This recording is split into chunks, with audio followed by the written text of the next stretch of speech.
What's up, and welcome back, fellow Siege spectators and players, to another installation of the Siege Double Shot, coming at you open QUAL style as we bring you more.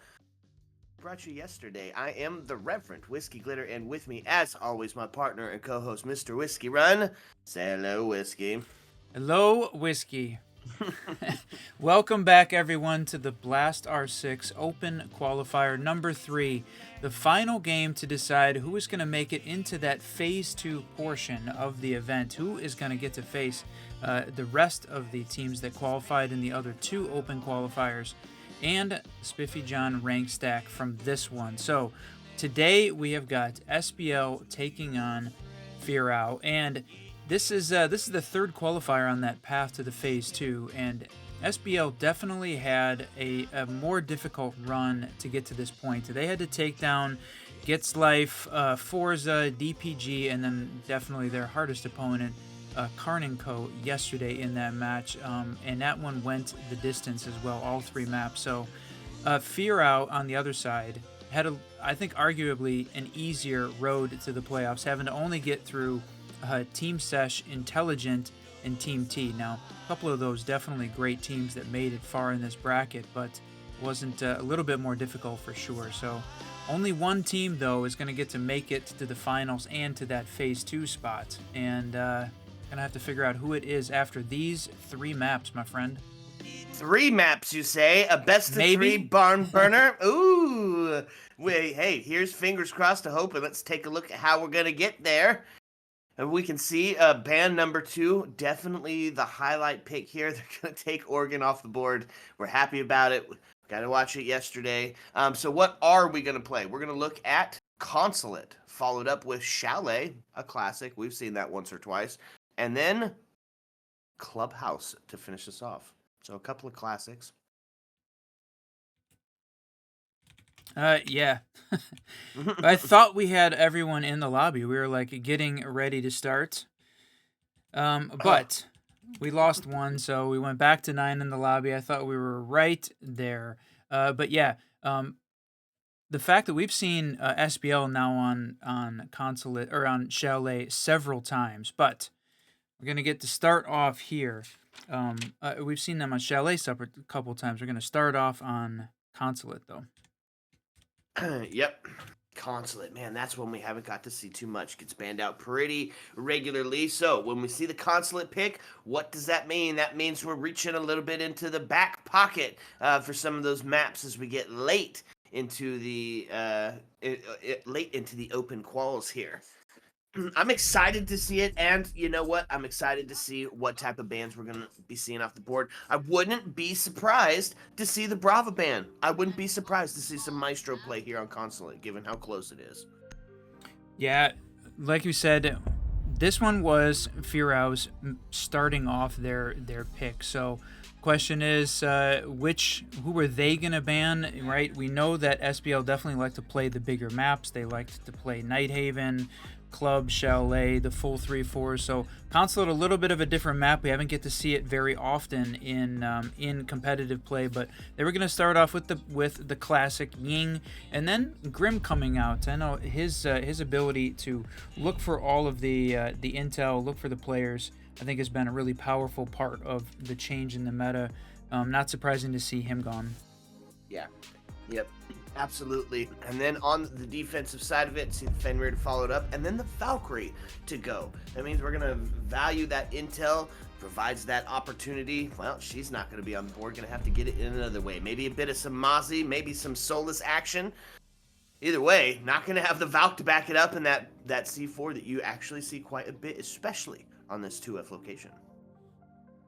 Yeah. So from a bringing out the Azami and the projectile deny of Jaeger. Boy, I'm gonna struggle through this one today, my friend. Hey, me and you together. Let's go. All right. Yep. Okay. So SBL going to take the 2F location to start us out. We are going to get to see the Azami play. Something that we've been talking about a little bit lately has been the Azami nerf. How huge has it been for potential users of that operator? And you know what? She is still prevalent and present in today's strats, even with the Kiba Bears being able to be degradable. So going to be able to set up some real trench warfare. Imagine probably going to be inside of that B site a little bit. Maybe the hallway area to hold on to admin. Huge pick. I think one of the highlights here. But we don't get to see too often. Spit coming out the Thorn. I like the call. Yeah. Gadget, go ahead. Asian was looking for that spawn peek. Not going to happen, though. Just taking a peek out of the window, right? The new consulate map, definitely a little bit more difficult to spawn peek on. And maybe we're going to take a shot there, but not going to go for it, not going to waste the life. And you're right, from the Azami perspective, even though those Kiba barriers are no longer bulletproof, the only time we've seen somebody really take a shot at trying to take one down intentionally with a DMR resulted in a nearly immediate death. And I know you had called that out right at the beginning, but look at this. Not... Attackers recovered the bomb. Okay. No way he didn't forget the diffuser, right? That was the plan. Yeah, there was a little bit of a fakery, a little bit of a fake out. You get in and I say, safe. I like it. You know, wow. Throw 'em off course. That was pretty wild to see that one, to see that happen. I thought for a second that Amaru had forgotten the diffuser, but no, the quick jump up, open the window, startle the defense, get back down and grab it, toss the drone up there. So one of the things they're going to have to work really hard here, though, clearing out the warden and that shield down by the vending machine. That has definitely been an important power point for the defense. So we saw Alex trying to use that Flores. Maybe going to find clear that shield out. Looks like I think he did. Yeah, and with no Roteros left on the board to do so. So if they didn't get it off the board, they have to rely on something else.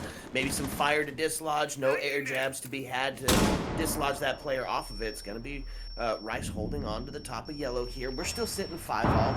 The last 60 seconds starting to come ring out. And, oh, just missing out on some potential siege timing there on the buck. Still got the smokes in hand to deny that from a distance. And look at that.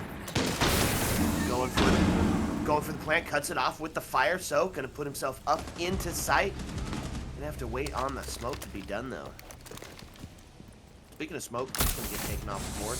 That's gonna be Spiff to follow right afterwards. Now putting us into a 3-3. That's the plan starting to go down. Thor Gadget goes off. Not gonna take anybody off of the oh, nobody was there. I wonder, that was interesting. Did you could Amaru bait that location and pull out, like, make sure that the thorn trap goes off, right? If he had sat up there and tried to plant, right, hopping up, activating the thorn, causing it to be used so that way it's not available to take down the attacker. That was, I don't know, again, if that was intentional, but that played out really well, and the attackers take their first. It was very close, right, coming down to a 2v1 at the end, but FEAROW finding a way to win one. Let's go. Let's go on the attack side of it as well. Now this was their map pick, so they're feeling a little confident in some of these attack strats. I'm here for it. So we head down to the basement for our secondary round and FEAROW's second attempt at attacking. And who do we see? Classic. Poison gonna be bringing that Maestro out. Intel for days. 3 cams that can shoot back at you. Gonna couple it with the intel of Rice bringing out the Solus as well. And the intel deny of the mute. This would be a fun setup, especially because it's going to have some of that top floor push. Is going to need those drones. It's going to need some of that. So doubling up on making sure they don't got it is a good 5 seconds left before insertion. On the attacking side of it, let's take a look at what they're bringing to the table. One set of breaches. The ace is going to be on the board. Do have some backup with the can openers as well. But one person that we see taken off the board a ton, that's going to be the Dokkaebi. Opted for the Grim pick on the ban instead. We're going to be able to see why she's banned out so often. Those cams being absolutely huge should they be able to find a death that will allow them to grab them. Interesting that, so There's a big push for that main breach downstairs in the garage, typical push point. But the SBL team on defense didn't bring any other breach now besides the mute, relying on just holding that area directly. But Nick playing deep, gonna take one there, swinging off the intel from the drone. Just better though, taking taking Nazi off the board early for this team. So minute down, and Solus out here grabbing all of the intel, and it's a relatively heavy roam here from this defense. Got Nick continuing to play out on that side of the map. Spiff going down as well to even up the man count at 4-4. Yep, even up the man count and take away some of that base that's holding down actually into sight, right? Because we just had mostly Maestro and the mute playing down there. But that's going to force some of these some of these defenders to start rotating back down to sight. Not left on the board. Oh, no way! Who are you? What a freaking shot! I would have said there was a little bit of luck involved there, so just taking a shot at the drone and then swinging, taking a shot at the wall, knowing where that drone was coming from, and just gets lucky or great, one or the other. Yeah. But it doesn't matter because there was a kill that went along with it. Yeah, I don't know if that was luck. I think that was game sense, my friend. Double Legion Goose coming out, going to start to do some of that impact damage after you hit the first one. Slow them down just a little bit. Jackal pinging out the location. It is a 4v2 now, all resting on the shoulders of the Ace and Prism, the Jackal. Yeah. Half health.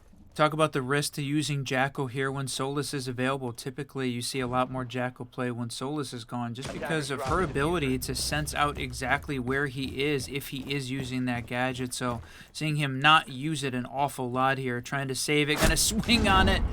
Asian, though, gonna win that battle. Boy, just being crazy with those Legion Goos. The fact that we saw a double, one after the other on both of the final attackers, he gets to clean up his Goo kill there with the super shorty. So great run there from SBL, looking much more put together, much more confident in that one. So now we're gonna have to see this attacking team change up the strategy a little bit. Well, speaking of changing it up, we are going to see the next in the round rotate. It is going to be the first floor site, the Tersh site, Exposition, Piano.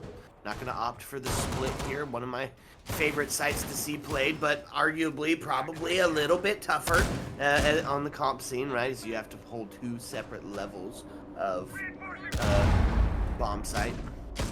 It is one of the things that really makes Consulate an interesting map, though, and always was, right? The fact that the only map in the pool that had the bomb sites on different floors. So would have loved to have seen it potentially, right? You know, maybe they choose to bring it out later in the round, or FEAROW did pick this map, so there's a chance that they've got some strats developed around it.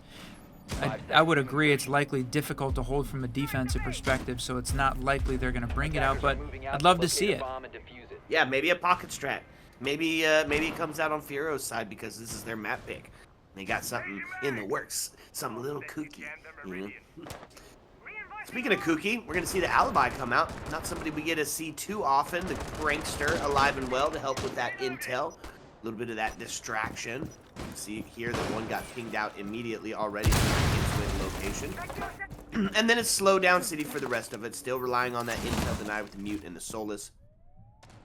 Would be pretty huge. On the attacking side of it, it's the second verse, same as the first. It's very aggressive because we do have the Iana on the board, as well as the Ashe, as well as the Dokkaebi and Buck. So definitely a lot of movement on this team. There's that Dokkaebi call coming out, causing a little bit of havoc. We're just approaching that 2-minute mark. She went down early, so they didn't have the option to pick up any of the defender cams. So hopefully this time she can stay alive a little bit longer, at least enough. Try and find those cams and give the attacking team a little bit of the extra intel there. So Poison, though, playing that Solus, trying to find to stop them early. If they can get rid of that Dokkaebi. If she brings out her device again, easy to ping her out. Interesting Alibi clone there, right? It's used for that verticality. See that thing go off, swing from the top. Could be a huge play, but of course knows that it's there, doesn't want to chance it. Oh no, stacked up. That's a crazy spot to find yourself in. 3, especially if there's any sort of C4 on the board, which there is. And Nick holding a spot that was close to that. I think hearing all of the attackers get themselves ready on the admin side, but not going to push it. Going to hang back a minute. Take a shot there. One. Yek looking to find one across the hallway there. He's going to have to make the long cross the hallway, and that shield is still in play. Can make crossing this this midway point across the map a little difficult. No shield this time. Yep, they got it. Got it off the board. Sorry, 1 second, Whiskey. A bomb has been located. Oh, Attackers recovered the diffuser. that's a double there for the attackers. Exactly when they need it. Gonna push up, take a shot on another. Spiff not gonna lose there. They've got the cam, they've got the intel, and he's got the SAS shotty waiting to see whether or not he can take a swing. Ayana sees one. Gonna take a shot at Spiff there, but does not connect as he rotates himself back down through the hatch. So now time getting very short here for the attackers. 10 seconds remaining. Yep, Nick gonna get one, gonna get two. No. IX is gonna stay alive, confirm the kill, but not have enough time for go for the second. Operators, you have run out of time. Just wasted time, time being the sixth man there on defense. It's exactly what they needed.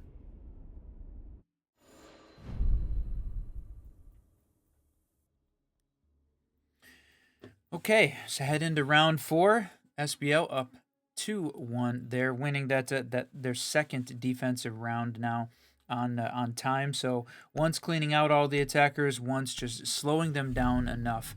And now we're gonna go back upstairs to the 2F site. There was a lot of debate about whether or not the 2F was the better site for Consulate. We had seen this map not played very often from competitive settings, so it's still trying to figure out from that perspective which are the best sites from a competitive perspective rather than just the typical rank stack. Yeah, that's true.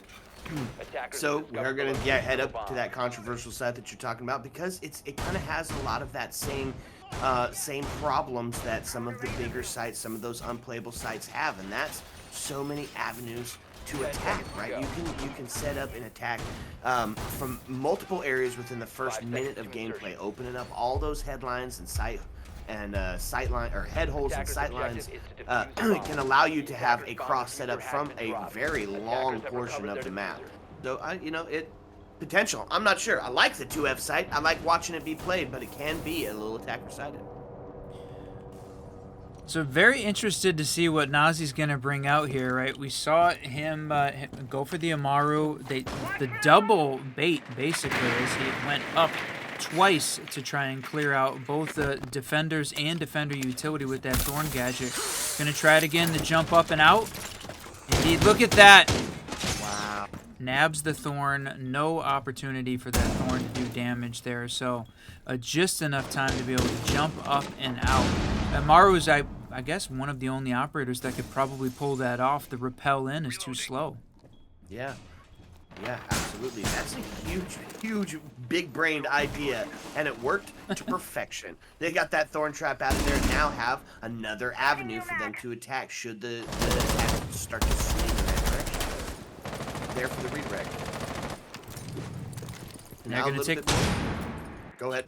Yeah, just taking a couple shots there off these windows. A lot of rappel action happening there. You hear the Capital fire come out. He's going to swing, also Prism, so they're going to make their push in here on the admin side. Try and find that cross, again, across that hallway. See whether or not they can push up on the site. Nick holding the doorway, along with Asian, both trying to prevent anyone from pushing into this half of the map. So if they can maintain... You know, if they lose admin control, again, not that big of a deal if they can keep them from pushing across.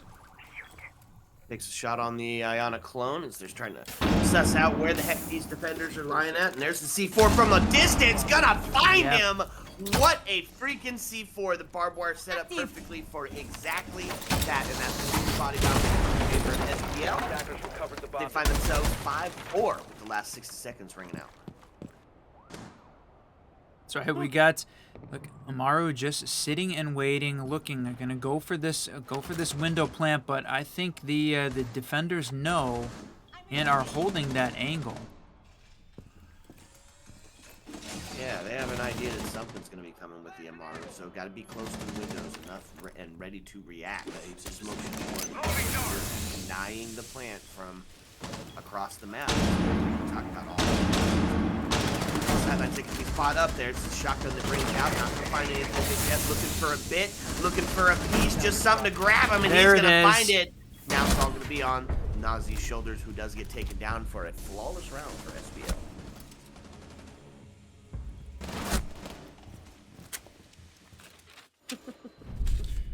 Flawless in round 4, and yeah, we saw a ton of flawless rounds in that the first map between SBL and Karn & Co. There was 3 of the first 5 rounds were flawless. So when they were starting off, I mean, fatigue and siege definitely real, but when they were feeling it in that map, it was just they were just coming in waves. So see whether or not that's going to happen here.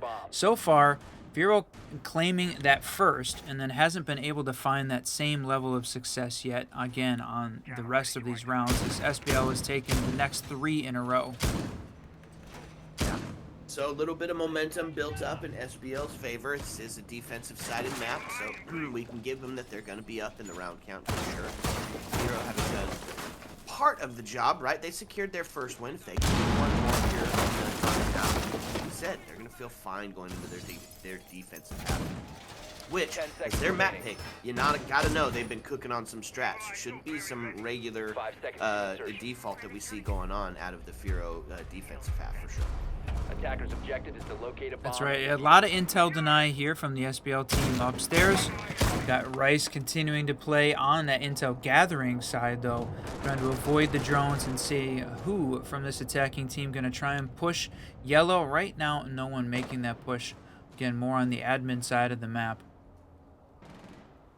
A little bit of dedication and investment into the roam game here as both Spiff and Nick are going to be put on the outside of sight to keep stalling out this attack team. That's the name of the game here, right? Just try to waste as much time as you can as they rappelling up, droning it out. Going to take 2F control fairly easily as Ash can start to head in. Easy admin access here. Gets the camera off the board.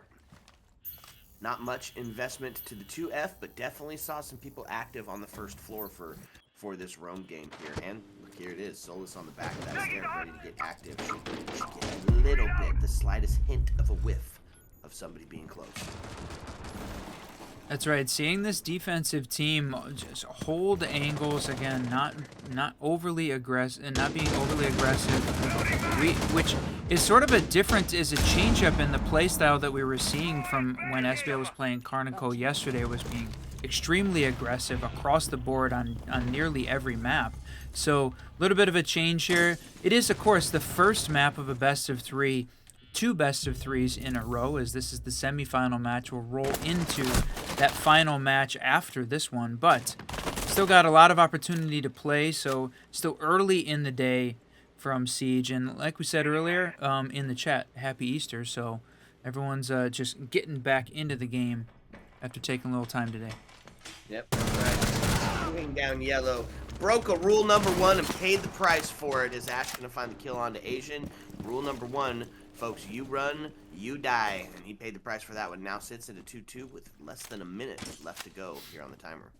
Right after I say that SBL hadn't been playing overly aggressive, we see Asian just come running down the stairs in what appeared to be a pretty aggressive swing on yellow.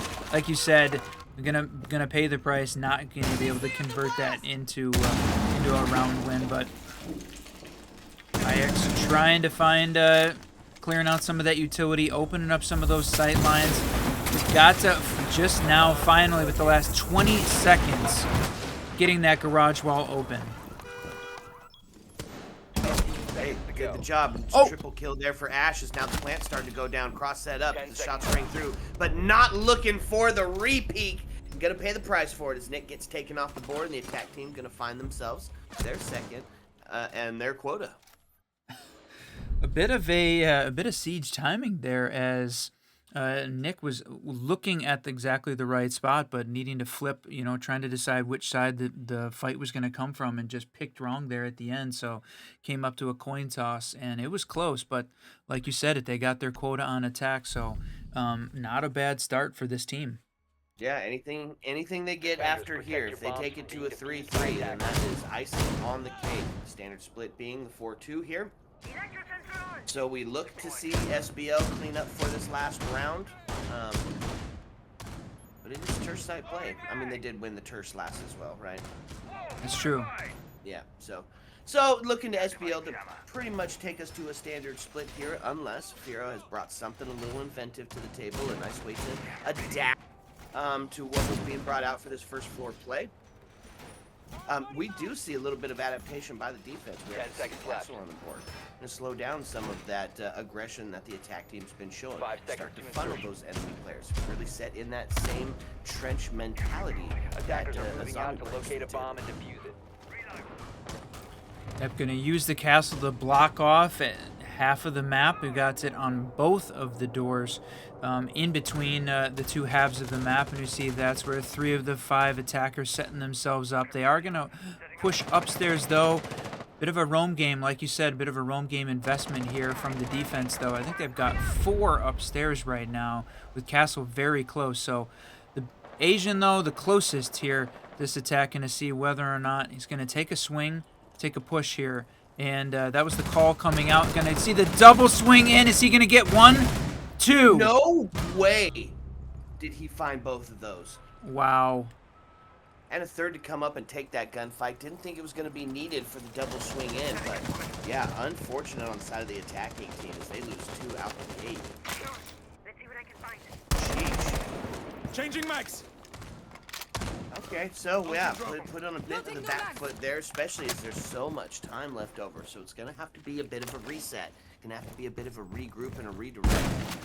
Like Asian Attackers have bringing that located a bomb. shotgun back out. He was successful with the last time we saw it, because he took 2 with that shotty. I love seeing the shoddy kills come out. I mean, ever since the shotgun meta, which I think Ubisoft was intentionally the huge buff to shotguns, and they really brought a lot to the game. I also saw a bit more rise of the SMG-11 for sure, but I loved the fact that we saw the huge buff to the shotguns.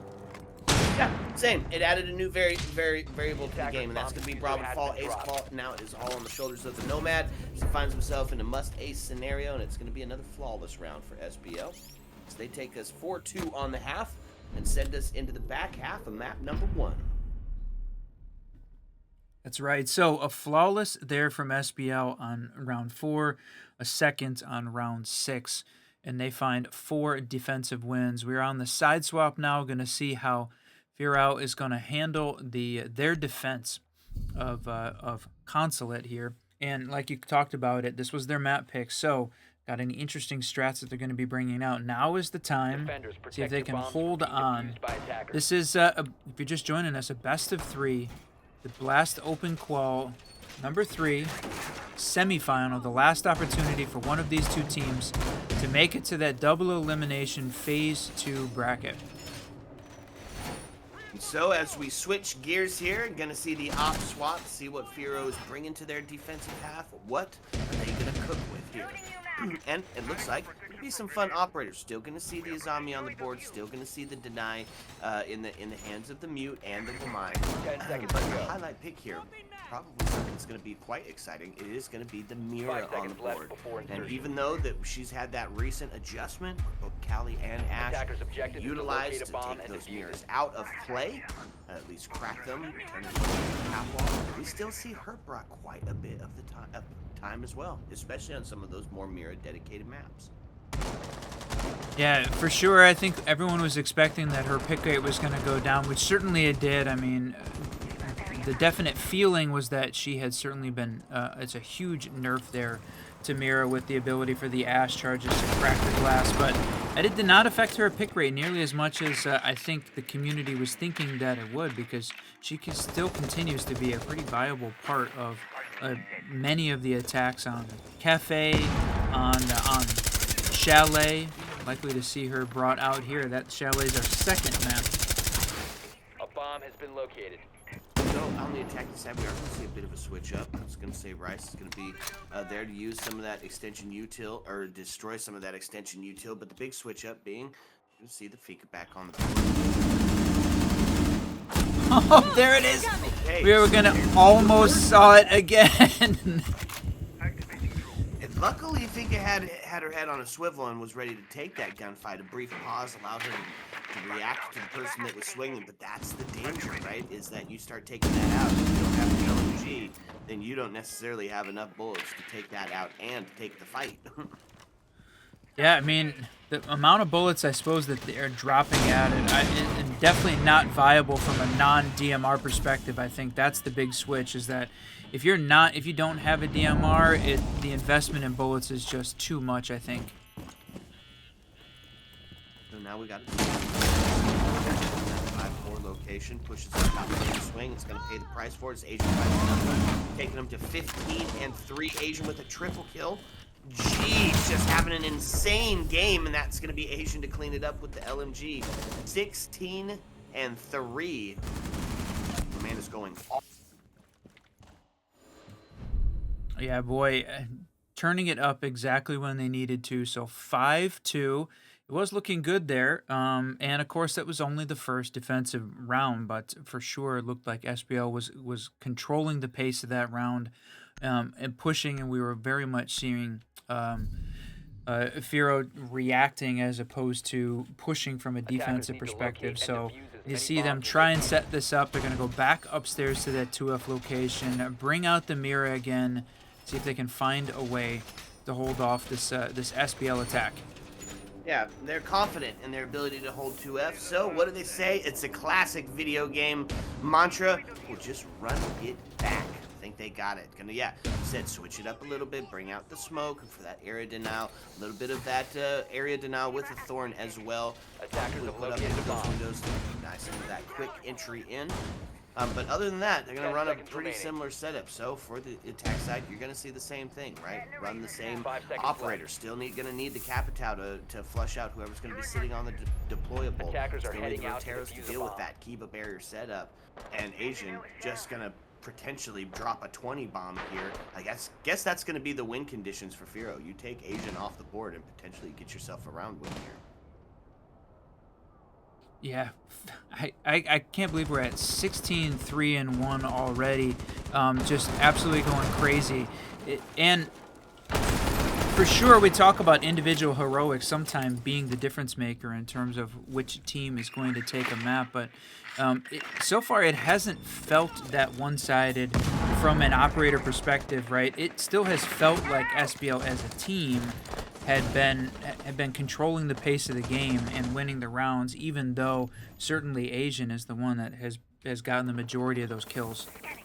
Yeah, well, you want to talk individual heroics. He has the same amount of kills as the entire FEAROW team currently sitting.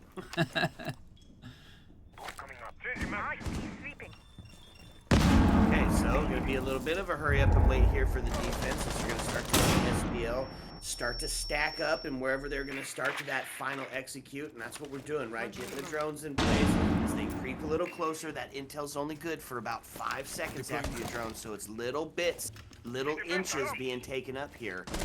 So am I still holding on to that deployable? Yeah, you can see it. It looked like Valen heard that the Finka LMG was pushed up on that door and immediately backed off. Did not want to try and push that just in case that's the same operator who was playing that one. Didn't want to make the push up. So still seeing this attacking team on the other side of admin trying to find their way across the hallway.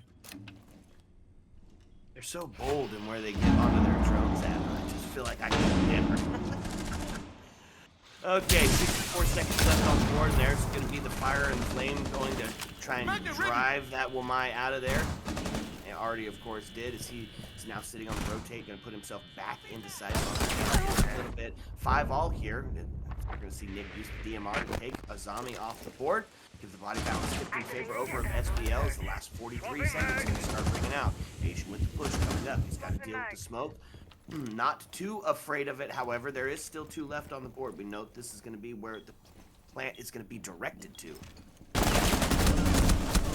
Oh, they get it down. That's going to be the smoke coming out, and they're going to take it. That was a huge pick, but is it too little too late? I think it might be, as now we find ourselves in a 3v1. One smoke left on the board. Nazi with all to do here in 15 seconds. Just has to hold and deny a plant. Finds one, rotates around, knows there's going to be a second attempt of pushing towards him. The pinch coming through. 7 seconds left as they rotate around to the other side to get the cross set up. He downs him! Go down. Oh my lord!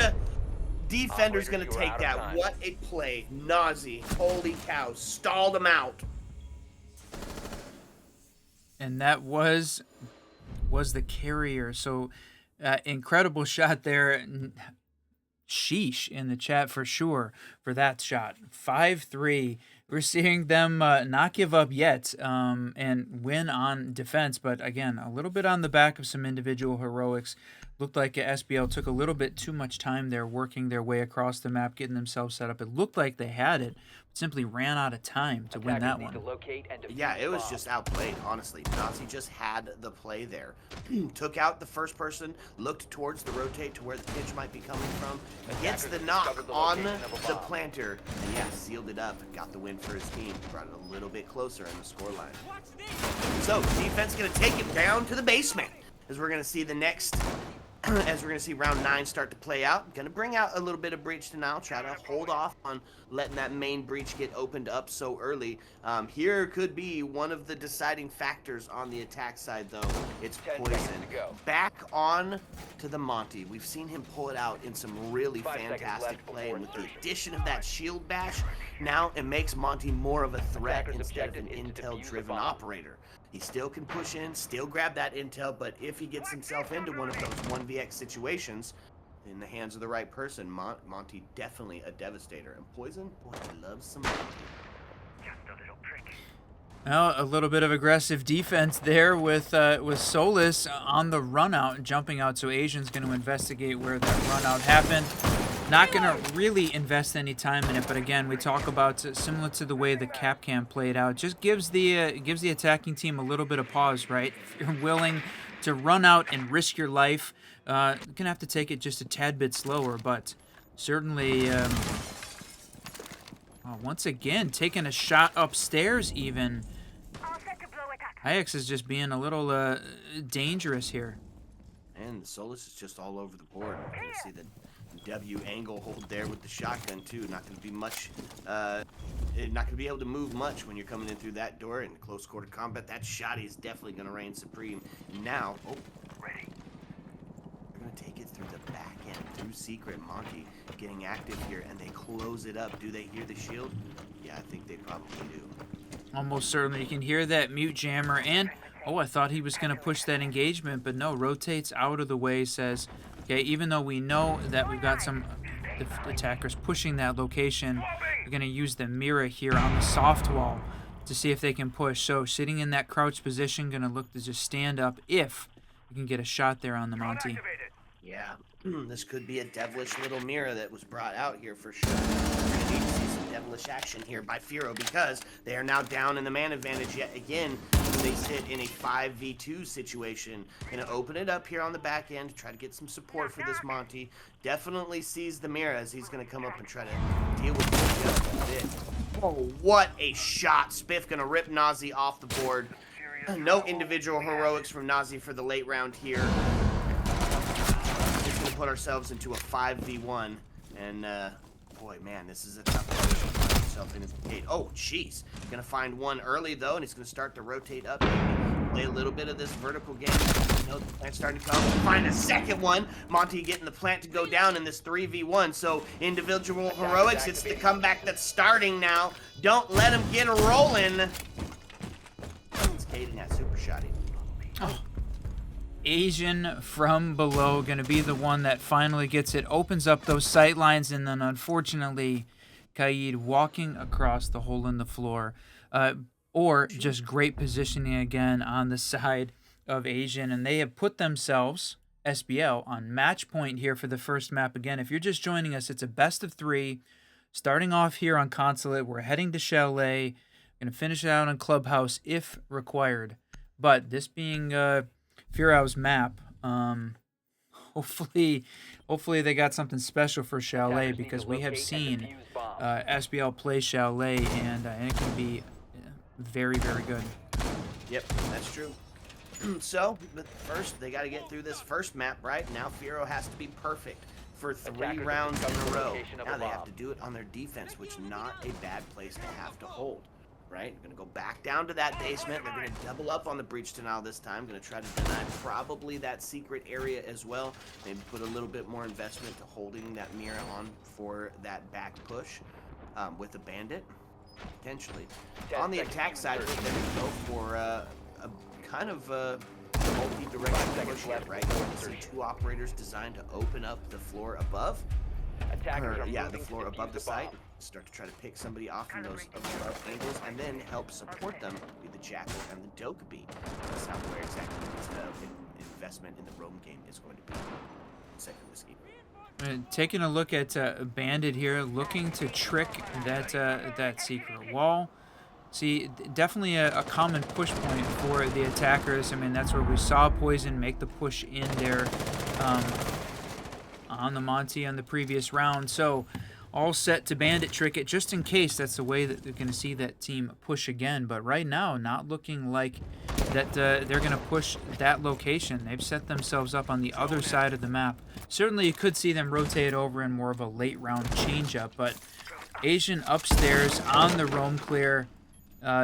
This is a dangerous situation, so FEAROW's best asset here at this point, the Solus, to hopefully try and locate Jackal before he can do too much damage to the roam game here for the defense.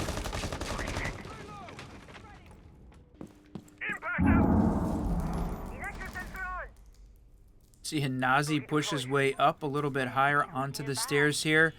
Right, listening, hearing that Dokkaebi call come out, definitely annoying. Nick making this push in. Gonna open up the hatch, getting ready for the drop down. So they're getting themselves set up, ready for this drop execute. You're seeing everyone play upstairs. That's the Solus. All of this intel coming out from the drone. Solus not able to take it down, and that's the defense bunkered back down. Okay. Even with the Solus playing, know exactly where she is at. So that call coming out, gonna see. Is it Rice that's gonna take it? Yes, he's the one that's gonna jump down, act on that intel from Solus playing down at the bottom of Spiral. Oh, yeah, now it puts us into a 5v2 with 60 seconds left on the board. A real tough position here on this match. Maybe the shots coming through is to try to take the Legion, or not the Legion. Not sure who was sitting there. Probably the Bandit. Take the Bandit down. Oh, Bandit coming up from the back end to find one. Still holding on to the Mira, because they're holding on to that yellow stairs. 4v2 now. Could see a bit of a slowdown, right? That's exactly what we saw at FEAROW when they got their last defensive win. Just stalled them out. Now they're going to push in, and it's going to be the double kill. Gets us into a 3v2 now. 24 seconds left on the board. Holding out now into a 2v2, but into a 2v1, into a 1v1, and it's the plant starting to go down. It's going to be from the long angle, and C4 still on the board. Going to get close. Is he going to rip it? There it is! He's going to rip it! Not going to find it. Now it's going to be Jiggle peeking for his life, and Poison going to come up and take that kill. Take that win. And take that. The final kill there hangs on. Not going to push an additional round there on match point. 7-3 SBL takes it in the first map of this best of 3. Poison with the clutch up there at the end, but the real MVP, Asian, going crazy at 17-5 to start this one off. Yeah, no kidding. An absolute slammer by SBL. And now we're going to head on to map number 2. So a little bit of Chalet coming at you. Grab your hot cocoa, because we're going to sit by the fire, my friends. Sit back, relax, because when we come back, we're bringing you a second map. Ayo. Let's go.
What's up, and welcome back, fellow Siege spectators and players. If you're just joining us, well, welcome. We're happy to have you here. We know there's a lot of Siege that you could be watching, so we appreciate all subs and follows for this open qualifier game. I am still the Reverend Whiskey Glitter, and with me, as always, Mr. Whiskey Run. What you think heading into map number 2? What a great one to start with. That first game, I mean, FEAROW looked like they had some moments of brilliance. They looked like they were right there. It was going to happen. SBL, though, was just on fire, came out swinging, win that first one 7-3. So, like we talked about, for sure, this was the matchup that was going to be, I think, a little bit one-sided, right? SBL, the T2, T1 team that had fought their way here, just a battle between them and Karn & Co. to reach this spot, but FEAROW had the arguably easier run through the bracket, made it to this spot, which is fantastic. They're having a great run as a team, but it is definitely a tough climb to take down SBL here. So, and going to Consulate, I think, was a bit of a, a risk, or at least a bit of a strategy to try to go to a different map. Hopefully they had been working on that one. But now we go to SBL's map pick, Chalet. So that one this is going to be tough. And SBL banning out the Brava. We know that we're going to see a lot of potentially Poison playing the Maestro, and just using a lot of that intel. So the Azami going down too, going to make it a little bit harder for FEAROW on defense to be able to cut off some of those sight lines. Yep. And we know why the Brava got banned out. They're going to utilize the Maestro. Oh, and they're going to do it on the other side too. Maybe a little bit of a preemptive Maestroing. Nope, going to switch to the Mira. Attackers need to locate. I was going to say, and let's defuse go. bombs. On fire with fire situation.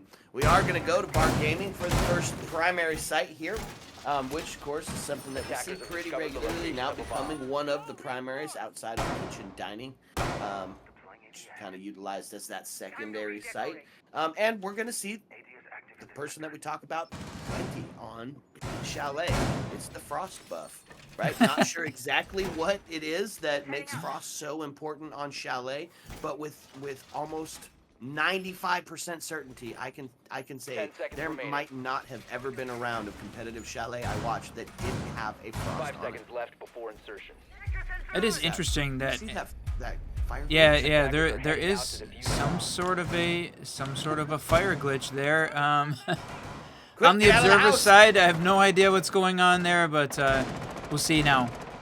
IX on the Solus here on the previous map had also been kind of crazy with his roam game, so starting off the same way there, most of the team set up on the far side of the map, close to site. He was pushing in there, trying to hold down that solar trophy side. Gonna make this rotate around, just covering all kinds of the map, and boy, that visual glitch was there again. Yeah, I love it. There's a dragon in the house. Well, that's a good way to get the defense on the back foot, right? Is set the whole building on fire. It's a good strat here by the attacker. We're not playing the finals. The whole building's not destructible. There's a couple of specific places, but look at this Asian MVP from the last round, 17-5, is going to find his first, but Caster cursed him right off the board. He goes down quickly in a trade there. So, but absolutely going crazy here for this attacking team. They have cleared out all but the last. Wamai is there. Just hear that plant going downstairs, but he's trying to find his way. Where is he going to make the rotate down? Which avenue is he going to pick? Hopping over the... That's a crazy fire glitch. I wonder if they can see it on the player side of it. That'd be pretty distracting, the eternal flame. Yeah, interesting. We'll have to see whether or not that's an R6 fix already or not. But there, look at, I was going to say, Frost coming out again.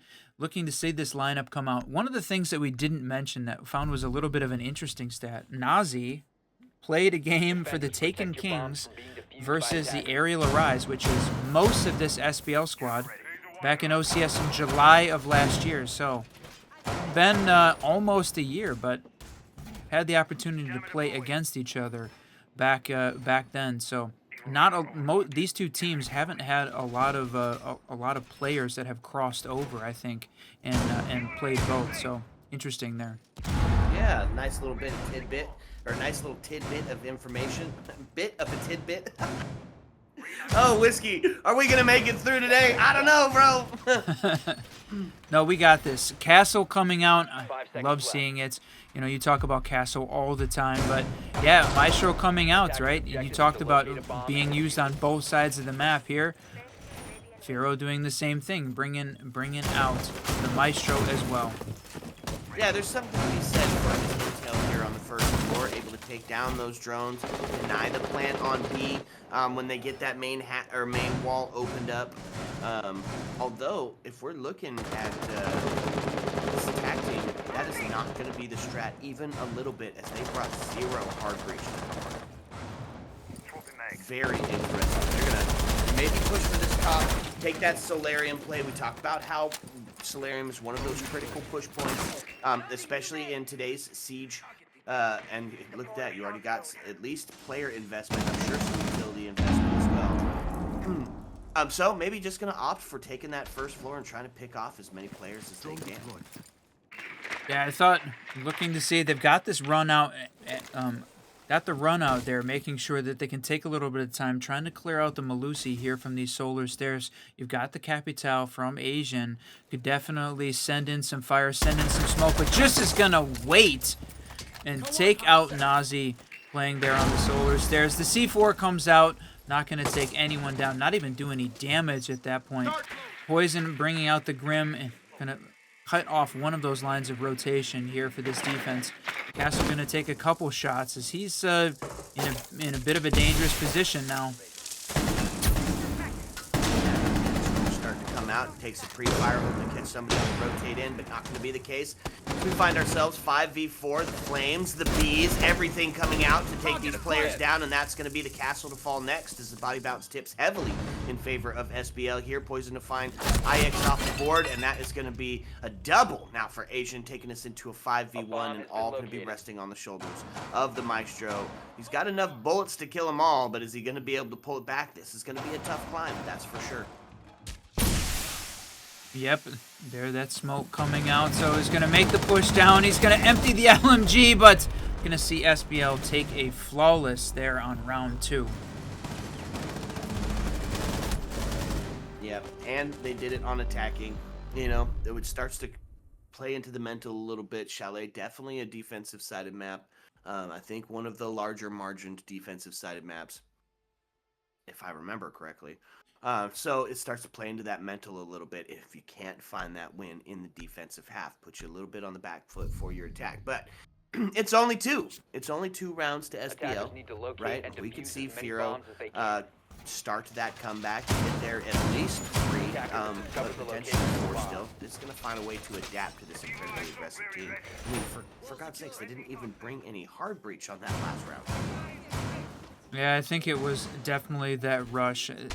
Expecting to be able to put a ton of attacking pressure on this team again, control the flow of the game, control the pace in a way that you know, just looking to upset and put this team off balance a little bit. Maybe they haven't been on this stage. I mean, this is the last opportunity here. Again, if you're just joining us, the last opportunity for any team to make it into Phase 2 of the NA Open Quals here and that last chance qualifier opportunity. So it's going to be SBL or it's going to be FEAROW. It's one of the two, and we're not sure which one yet, but right now SBL is making this NAL push. They want to find it, but boy, Valen saying he's going to take one out early. That's Rice going down. Yep, huge pick too. Getting the Thatcher off the board, it's going to stop some of that well, I guess it did bring any breach to now. Yeah. Yeah, you had the 2-brow, but he's playing upstairs. Not going to be in a position to even slow it down right now. The drone's ready. Going to take a little bit of a swing, but watching that window, where is the attack going to come from? They're down to 3, though, so the ultra-aggressive strategy, it worked on round 2, but on round 3, it has not been as successful. Yep, so now they find themselves in a 5v2 scenario. Still got a full 2 minutes on the board. quick rush didn't quite pan out this time. Is Valen going to find themselves a triple kill? I put it all into the shoulders of Nomad, who's going to answer back in a flawless round. What? Let's go. Okay, okay. Back-to-back flawless there. Boy, just I think playing ultra aggressive there didn't quite work out the way that SBL was looking for it, and FEAROW found a way to adapt to that play style and turned it into a win for them. So 2-1. That feels a little bit more balanced. Attackers need to Oh yeah, locate and absolutely. defuse bombs. Right? Maybe looking at that split on the other end. 4-2 for the other side of it. But either way, we said they had to find that round, and they did. So yeah, 2-1 feels a lot different than a 3-0. So on the defensive side, what are they going to do now? We're going to take it to Bar Gaming, right? Going to stick with that first floor area and see if they can add some more slow down city. Going to be Frost back on the board. Mirror held up top on that library. Noah's zombie to help set up that trench warfare in there, so it is going to be off the back of the Jaegers to help support this Mira. But other than that, I mean, it's a fairly solid setup for Bar Gaming. Out to defuse a bomb. Yep, and a lot of utility invested there on the blue window. We've got the deployable plus the Jaeger plus the frost mat. So a lot of utility set up there to try and hold onto that shield. Seeing Solus though continuing to be a little aggressive, hold this position, wanting to just daring them to take a shot on the solar windows, which of course they do because they're ready. Yeah, absolutely they're ready. So going to take a second look. Poison put themselves onto the gridlock of the play here. Of course, she's great for setting up that flank. Stop that flank watch. Potentially throw a bunch of them onto the solar stair and really just maybe be the distraction as they swing in. Nope, not even going to do that. Just going to swing right on in. Just full of confidence. Well, I think they had, like you said, plenty of intel here from this SBL team. The drones coming out constantly, so likely had enough intel there. Going to see this same strategy with, yep, the defender waiting for the jump in on the window from the Flores drone. He's going to take the alternative route through the piano window, take out the shield that way. The defender wasn't looking for it, so Nick going to finish out the utility clear here with the frost mat, and the rest of it all going to go down now. So that's going to leave the defenders a little more exposed there on that top blue position. Yeah, that's a great adaptation with that Flores drone coming instead of. Oh my lord! Did not Spiff didn't realize, and neither did Prism, that they were so close to each other. Just some siege timing. As he walked across the angle there. We're gonna take a shot on the stairs. Not gonna connect though. Nick gonna try and finish it off, clearing out the rest of those Jaeger traps and the cam. Gonna see if he can push down these stairs. Yeah, or at least hold on to it for a little bit. That is still looking towards that blue area. It's going to be the rotate back into sight. Try to hold it from the long angle while still holding the window from below with the mirror. They did get Asian off the board. That pick, right? Get him down. So prevalent in that last match with 17 kills. Spiff picking up the slack though at 5-2 already, a great start there, and the double here to start off with. Nick gonna find another one, so we're sitting at 4-2. Two of these defenders left. All right, gonna find one, so 3v2 at this point. 15 seconds Nick left. to find the trade. Now puts himself to 3v1, and it's all on the shoulders of Mira, who's not gonna be able to find herself a kill or the kill. Yep, not going to find one to start with or any to finish it off. SBL taking round 4 there. So now we head into round 5. It's still 3-1, but I think that that flawless victory on round 3 for FEAROW was definitely one of the important ones from a mental perspective, like you called it. Just can't let that creep in. This is definitely a team that can make it happen. So first floor site, back to kitchen dining, To locate and defuse bombs. continuing that first floor chalet meta, and bringing out the castle and immediately dropping the mute jammer right on the drone hole. They're going to try and lock down, prevent any of that intel from coming into sight. as they continue to set up before heading upstairs, likely covering a lot of utility there upstairs as well in this setup. Yeah, and they're not going to bring the Maestro this time, right? Still going to bring several of those operators. I do favor the Castle Malusi Maestro setup myself, but it's an 10 seconds left adaptation, before right? insertion. They're the players, we're the casters, so they're thinking, you know what? 5 We need to seconds to play go. a tad different than we brought to the last one. So, yeah, bring out the Thorn, Attackers must bring out the locate Mira and as defuse the well. bomb. So you see that mirror being used as kind of like a deployable shield up in the closet area, not put onto a solid wall. It'll allow them to pop up over the top of it with a viewpoint. This is a good defensive setup. I like it. Yeah, agreed. This is definitely, continuing that kind of a setup they had seen previously. Now, Spiff bringing out the Ash, so they're going to work on... They've got castle barricades clear, plus the Ash, plus the mirror window, so just going to work on opening those two up very quickly before potentially getting a position to try and take out those. But great read there from the defense, going to shoot off that last... breach charge there. Yeah. Almost caught the Ash too. You could see him walking away going, whoo! Got himself a haircut. Dodged a literal bullet there. Only lost a little bit of health there. So Ash still in great shape, but no extra health on the board for either team. Attackers have located a bomb. So, starting to look towards taking some of that library control as Poison's going to throw the drone in to take an extra look, make sure that their push in is going to be unencumbered.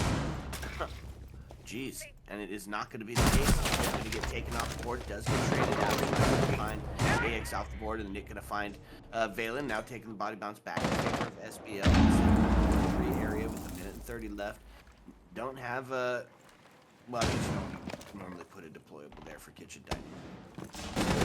No, they had it on top. Oh, look at that!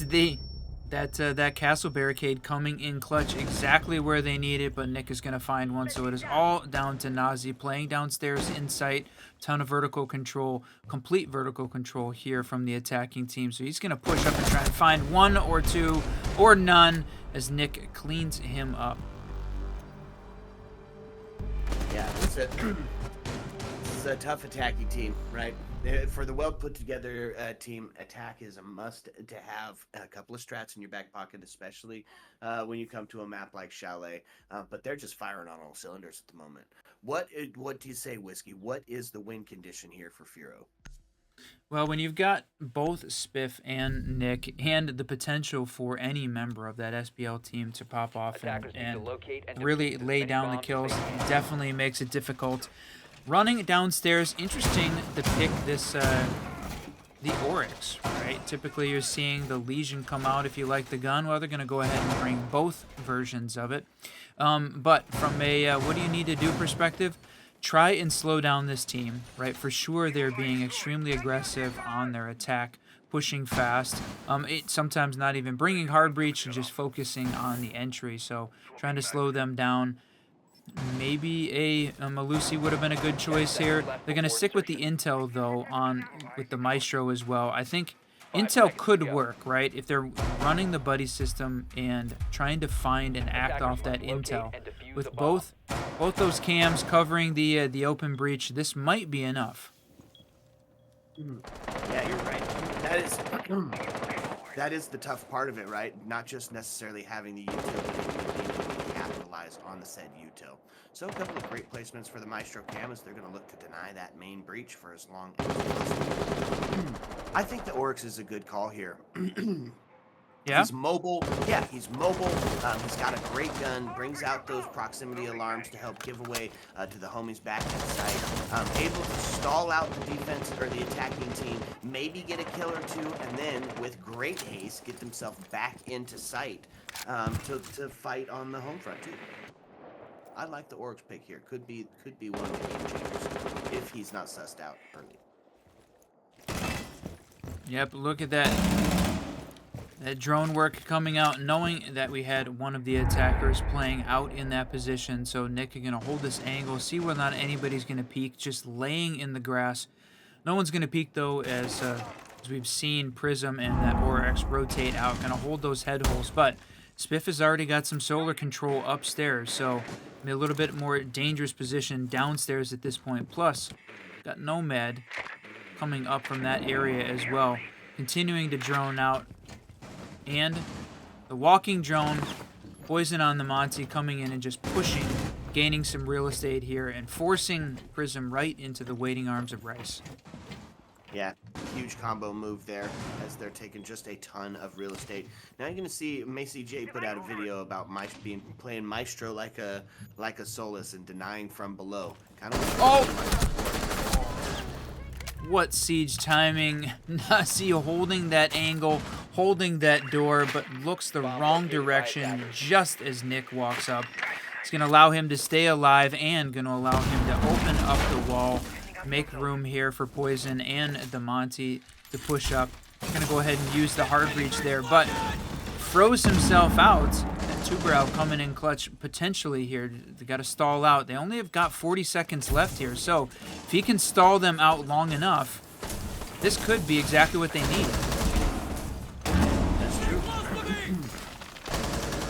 All right, so Monty going to push through that ice anyway, and it's going to be the huge rotate into blue, looking towards those feet holes, trying to see if they can catch somebody slipping from the bottom end of it. Now, AX going to get taken off the board, and Spiff going to find himself a double, and then the one tap! Disgusting. Absolutely deleting him off the board. Nice shot in chat, because certainly it was. Sheesh, what a round. Yeah, somebody clipped that. That was a hell of a shot. So now, Whiskey, we find ourselves in a bit of a pickle here if you're a FEAROW fan. So we find ourselves one match or one round away from a match point scenario. That's right, and SBL certainly had put together some very great defenses. We haven't seen amazing things from the FEAROW team from an attack, but this is the time to show it. We're on Chalet. Certainly, it's a map that you spend a lot of time prepping for. It's very prevalent in the competitive pool, very likely to be an important part of any team's map pool. So, see what they've got up their sleeve and looking for those pocket strats to come out. Yep, and this is a strat we've seen from SBL before. It is the Maestro Castle Malusi combos. They head to kitchen dining. Or no, as they head to the 2F location. That's right. You use the castle to lock down library, open up the feet holes, so give away that real estate, but then confine them into a trap. Yep, exactly. Running that exactly like we saw last night. In their quarterfinal game against Karn & Co. So gonna see that same strat play out this way. Gonna see a very direct push here. Gonna open up using that breach charge. Ace, and he's the hard breach as well. Yeah. Here's the fun pick. We do have the Amaru on the board. Yeah, right as I say it, you're already looking at it. When we see Amaru, we like to see them get active. Of course, we saw some fun usage of the Amaru on the Consulate, using it to bait out thorn traps and these sort of gadgets that were up top holding those potential plant places. And it looks like Amaru going to go up to the window.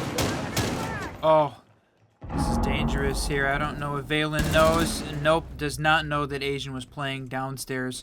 Takes the swing, certainly. Buck's skeleton key making a ton of noise. It's all Asian needed to know exactly where it was. Amaru does make the jump up through big window, taken down very quickly though. Yeah, Maestro in place and ready for that with enough bullets to kill everybody. And now we find ourselves on a 5v2. Kind of an uphill climb, well not kind of, an absolutely uphill struggle here for FEAROW. As they are going to take Spiff off the board. It's going to be Prison to find that kill. Oh, shots through, almost claimed the life. Siege timing being huge. That's right. Just holding out on Repel there, big window, but for sure making a ton of noise with the defending team knowing exactly where that attacker was pushing from. They're going to push up West Main, but hearing the wee-woo go off plus the cam, vertical control there was all they needed to stall him out with Asian going to claim the final kill from behind on that flank. Sheesh. Okay, here we are. Yep. Match point scenario here for SBL. We now have to see FEAROW be perfect for 5 rounds in a row if they want to have a hope at getting to see overtime, potentially that third map. It's a tough climb, but we've seen it happen before. We have, but the pressure could not be higher. This is it, the match point here for the open quals, the last opportunity for FEAROW to even have a chance to make it into Phase 2. If SBL wins here, they qualify for Phase 2, move on to play the Spiffy John ranked stack for the grand final, but both of those teams qualifying as they move on. Yep. Okay. This is it. Last opportunity, my friend. Got to see some magic here. Whatever they've got in their back pocket, it is time to pull it out. Yep. It really is. And so we head down to the basement for this potential last round. Defense bringing a fairly similar lineup to what we've seen. It's going to be the Legion and the Thorn to slow you down. A little bit of that area denial with the smoke on the board. Breach in the form of Cade. Jeez, 8-1, 9-4. Just had 2 members have an incredible game. It's hard to mount that comeback when you have 2 players that are just popping off so sensationally. Yep, Spiff holding this. We saw him hold this angle for the spawn peak there, but Asian gonna get one out that bathroom window. Yep. Tough. And that's going to take... Oh, no. Nick going to find Valen off the board. Valen off the board. Asian to get taken down in response. But Prism going to be the next to fall. And it is just starting to fall apart for this defensive team who now only have Nazi and the Ace on the board. And neither one of them having found a kill just yet. And that's going to be... okay. Finds his first kill, right? And that's going to get closer to equalizing up this body balance here. That's right. SBL has got plenty of time to be crazy, plenty of time to push. They can throw some bodies at this right now. They can afford to be a little bit reckless, but even when they're being reckless, Spiff going to take that one. He's going to swing. No, Ace is going to stay there. Both are going to need to take the shot and reload. If you hear the impacts coming out, this could be it, my friend. Oh my lord, now put into a 1v1. Plenty of time left on the board, but it's going to be... Oh no. Broke a rule run to end the game. What's rule 1, folks? You run, you die. You die. And that is exactly what happened here. As he gets shot in the back, and SBL going to claim map number 2 and the series here. Man, what a match. What a match indeed. GG's to FEAROW as they... had a valiant attempt to trying to take on SBL, but SBL just showed up and were ready to play today as they claimed both of those maps.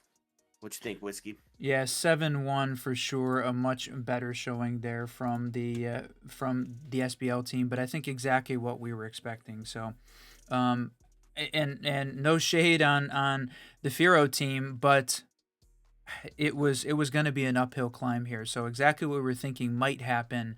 So the plan is that we're going to be casting the grand final game as well. We're going to get that one set up. That is going to be the Spiffy John rank stack taking on SBL there. But the big news, big GGs to SBL, they qualify for Phase 2. And one of the 6 teams that are going to make it to that Phase 2 playoff bracket. And we'll go ahead and pull that up real quick so that way y'all at home can see what that is if you haven't seen the bracket. But this is the open qualifier playoffs, the double elim, including the 2 teams at the bottom of the NAL. So that'll be taking place later next week after the NAL finishes up and we find out who sits at the bottom to take on these 6 teams from the open qualifiers.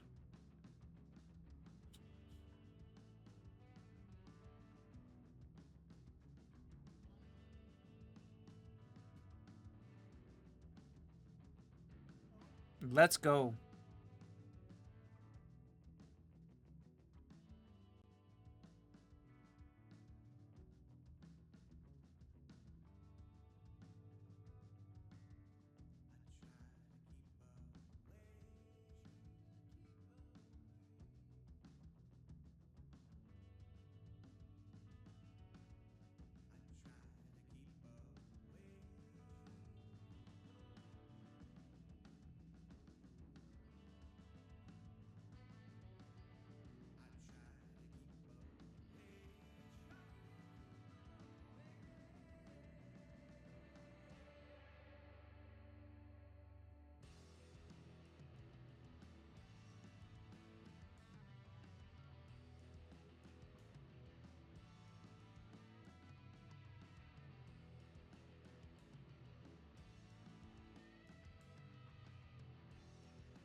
What's up, and welcome back, fellow Siege spectators and players. Well, we're bringing you another one, baby. A grand final headed your way. I am still the Reverend Whiskey Glitter, and with me, as always, my partner and co-host, Mr. Whiskey Run. Whiskey, run it down for us. What do we got coming? That's right. We just saw SBL qualify to Phase 2, taking down FEAROW in that semifinal game, and we are going to see the grand final game now.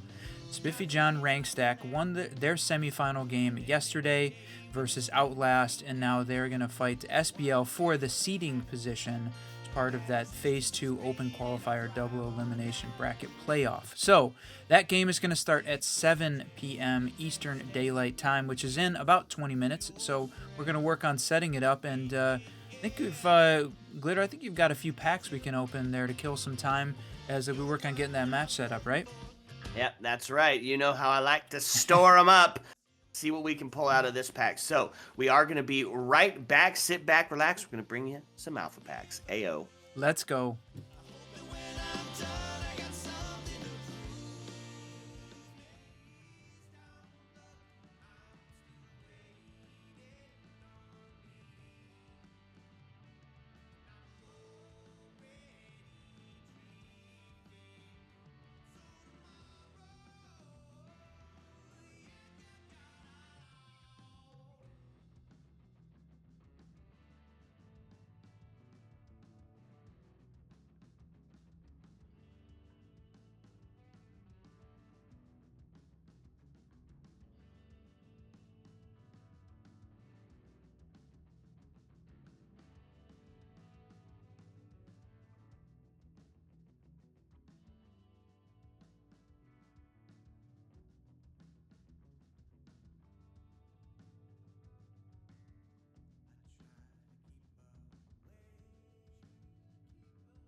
Here we go. Got some pack opening for you. A little bit of shenanigans before we get that grand final open Dundada and get going. 60 on the Alpha packs, 4 on the Bravo packs, 1 freeze for all, 2 containment.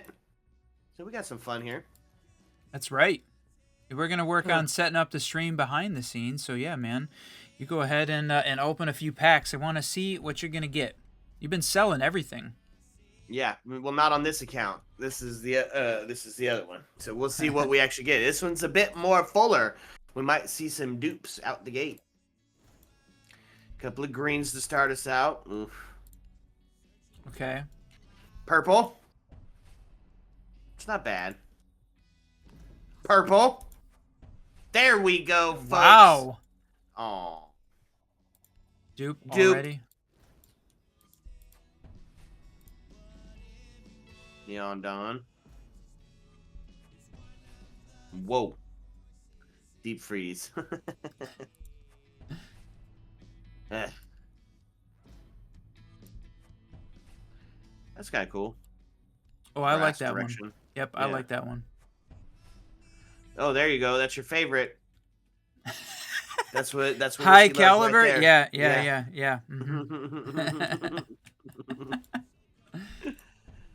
Only to be followed up by Shadow Legacy, his second favorite of, of the recent Just season. straight trash, man.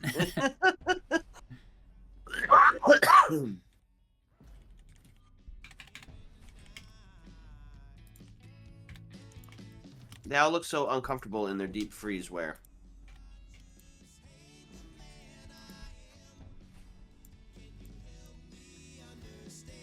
Yeah, they sure do. Oh, we ain't hit a worthwhile one yet, folks. No, yeah, you're not having the luck today, my friend.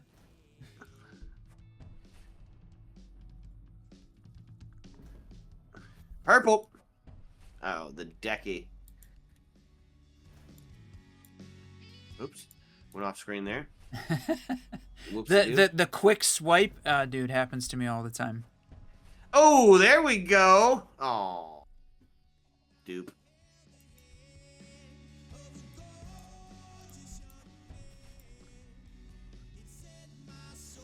Sledges looked kind of cool with that red helmet.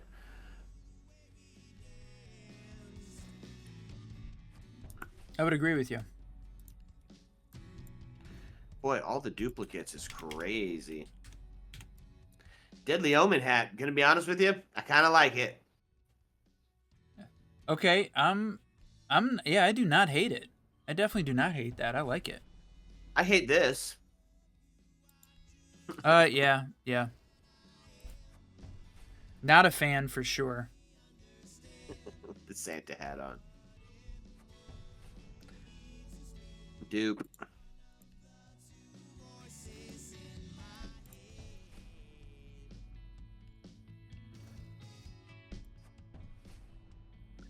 Oh, what do you think, chat? I'm not getting any good ones today. Yeah, it's like purple. it's like almost at that point where you're like, okay, do you switch categories for a second? Oh, switch it up? I could do that. Oh, look at this. Oh, we already have that. Okay, 28 packs left. We switch it up. Let's do it. Let's hit some Bravo packs, baby. Ooh, right out the gate, we're going to get a green. Is We're that... going to follow it up with a blue. No. Was that what? No. Keep going. You caught me in production where I was looking at the old screen and I was seeing... I thought you got another dupe out of a Bravo pack. I was like, wait, that can't happen. Ooh, a freeze for all? Oh. That's pretty good. Couple of containment packs here. I just bought these. Ooh, and a purple out the gate. The attachment skin, I kind of like it. Okay. I actually do like that's probably one of the best because then it's across all of the different weapons. Yeah. Boy, they pulled some heaters out for this last this last season. That sucks. That's not a good one. But okay, here we go.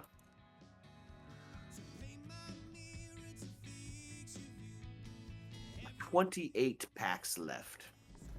And we're going to start it out with a purple, folks. A perp.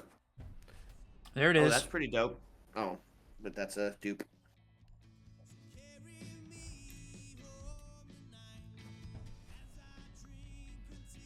Active headset. Blue to follow her up. Cloud Streak. I like that one. Yeah, it's not I bad. I really do like that one.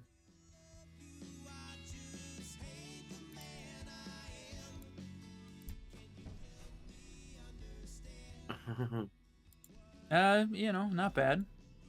Eh, It's not your favorite. it's not my favorite. This also not my favorite. You know what? I don't hate that one either, to be honest. The Deadly Omen stuff, I kind of like the color scheme. I do too, but this is too much orange, I think, for me.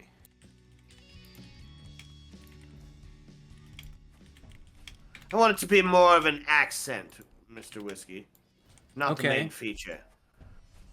All right, not a bad way to see it happen. Purple.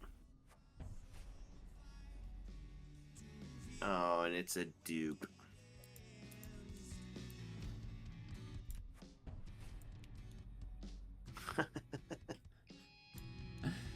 Yeah, that's an interesting one. Yeah. Purple. Everybody's getting that full moon road.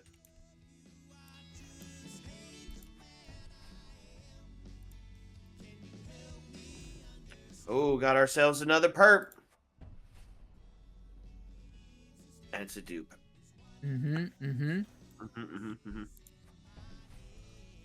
Oh no. We're nearing the last 14 and we haven't seen something incredible yet. Nothing incredible yet. Legendary, come on, let's hit it. Intergalactic Cannon. I like that one. Yeah, I'm here for it. I'm a fan of the Intergalactic Cannon. Yeah, it looks good.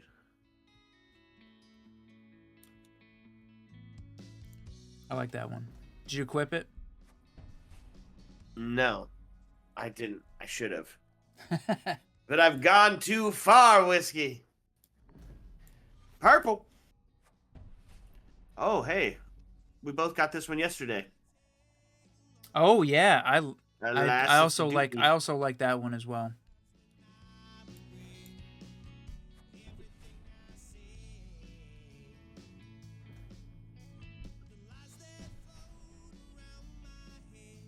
That's not too bad.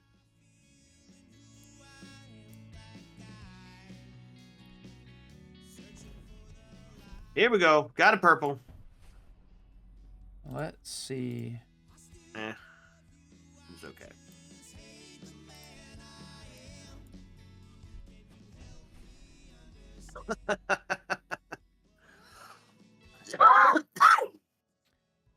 Yeah, no, that goes so well with that headgear. You definitely want to keep it. Looks great with that headgear, man. 100%. Purple. Oh.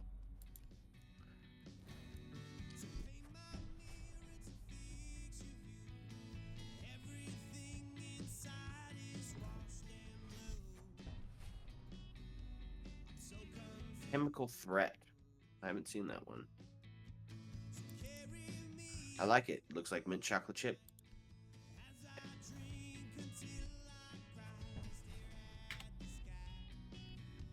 Down to the last three, chat. Here we go. Purple. Got one. Wow. Finally. Nailed it. Black Ice, it wasn't a dupe, and it was the DMR. Oh, I love yeah. that one. I love that one as well. I know there's been a little bit of debate about whether or not it's sort of overrated, Black Ice in general, but I really like the way that color combo works. I'm a fan. And we're going to end it on a dupe. Wah, wah. So let me see though, because we've got 33,000. Let's go back over here. These containment packs, and let's buy 2 more of those. 2 more. I mean, the containment packs they've got some winners, but they've also got some that are a little sketchy. So we'll see. We're gonna find out together. Yep. Got the perps. Oh, that was pretty dope.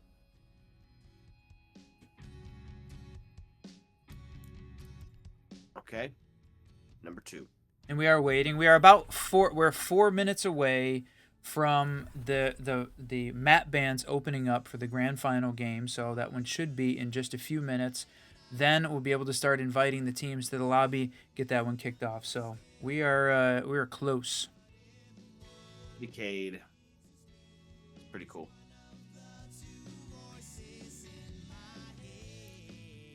I like it. All right. Well, that's it for me. You heard it here first, folks. Just a few more minutes while we get that lobby set up. So, tell you what, sit back, relax, because when we come back, we're going to bring you the next set of maps. Heyo. Let's go.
What's up, and welcome back, fellow Siege spectators and players. We're bringing you back a little bit more Siege. I am still the Reverend Whiskey Glitter, and with me, as always, my partner and co-host, Mr. Whiskey Run. What you say, Mr. Whiskey?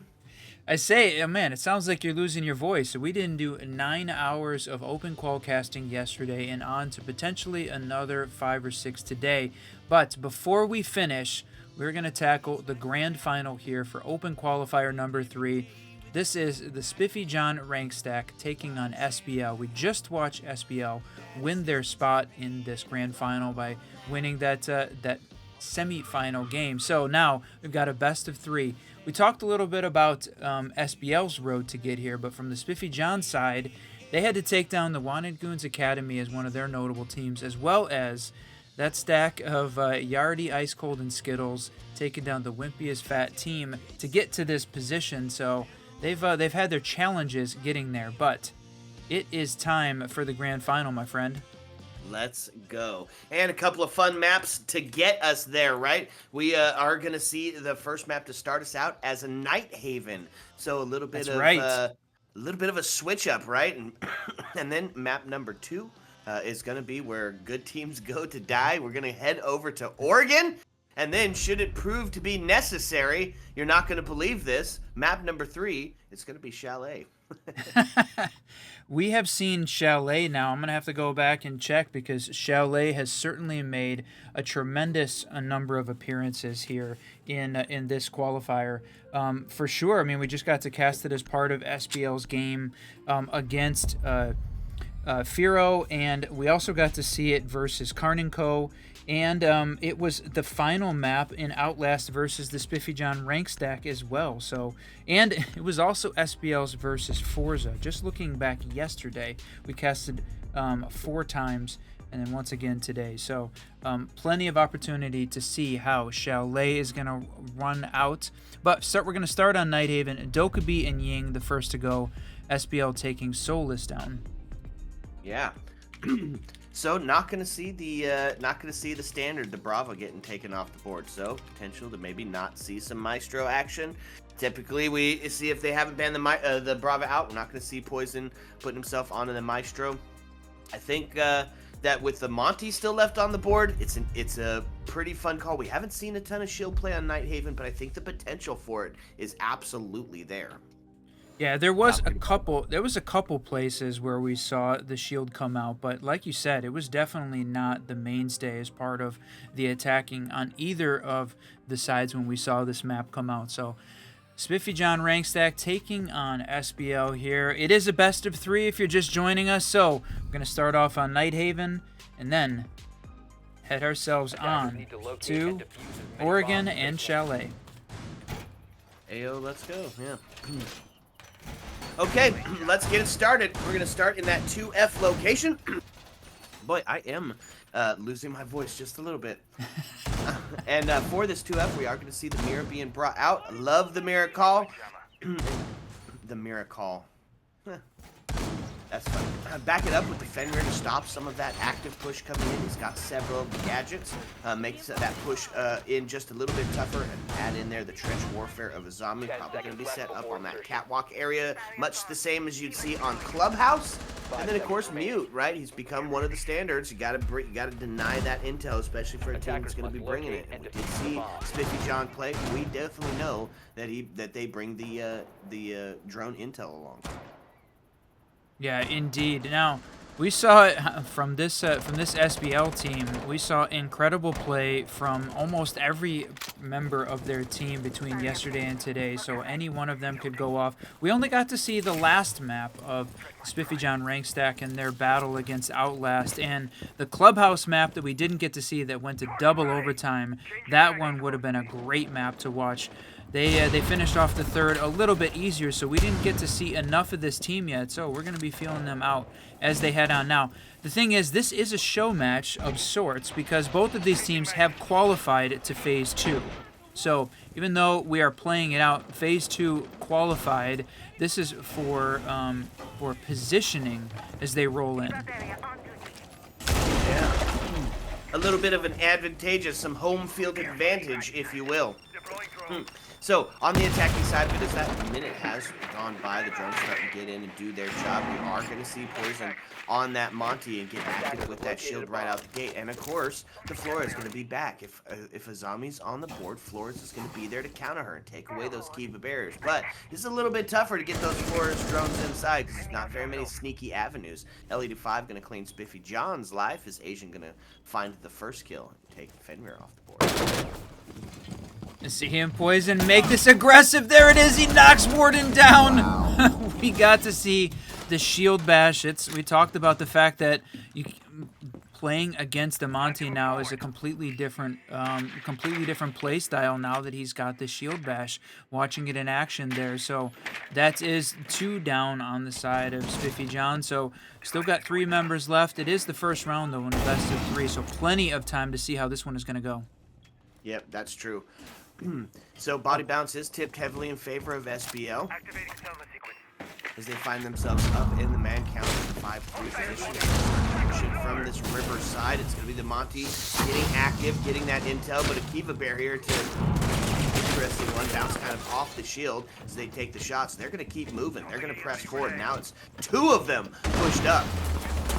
The zombie going to take the swing, but it's Nick going to lose his life in the process. He does get traded out as Asian and Ryan's going to go down as well. And now, just like that, the tables have turned and put ourselves into a 3v2 situation, a 2v2. Now this is all resting on the aforementioned Monty.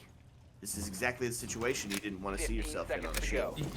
Yeah, for the first opportunity here, he's going to make the push in. He's able to reload behind the shield, but still is going to have to try and find a shot here, push in. He's got 5 seconds left, not going to be able to catch both.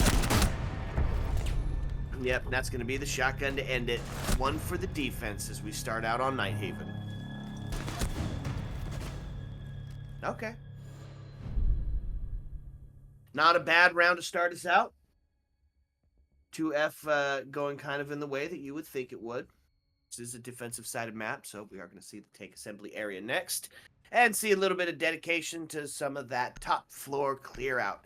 The verticality on this site specifically is very heavy. Lots of soft breach and vertical with hatches. As many bombs as they can. And we know that SBL definitely favors Nighthaven. They like the big maps. We saw Spiffy John ban out Bank, so we're not going to see that. But starting off at Nighthaven, definitely a map that they are comfortable with and have won. So they like this. They like this play style. They like the big map. So Spiffy John, though, handling it very well, winning there first as we were upstairs, and he called out whether or not Monty was going to be an important part of that setup. Was going to see whether or not it's continue here on the basement site.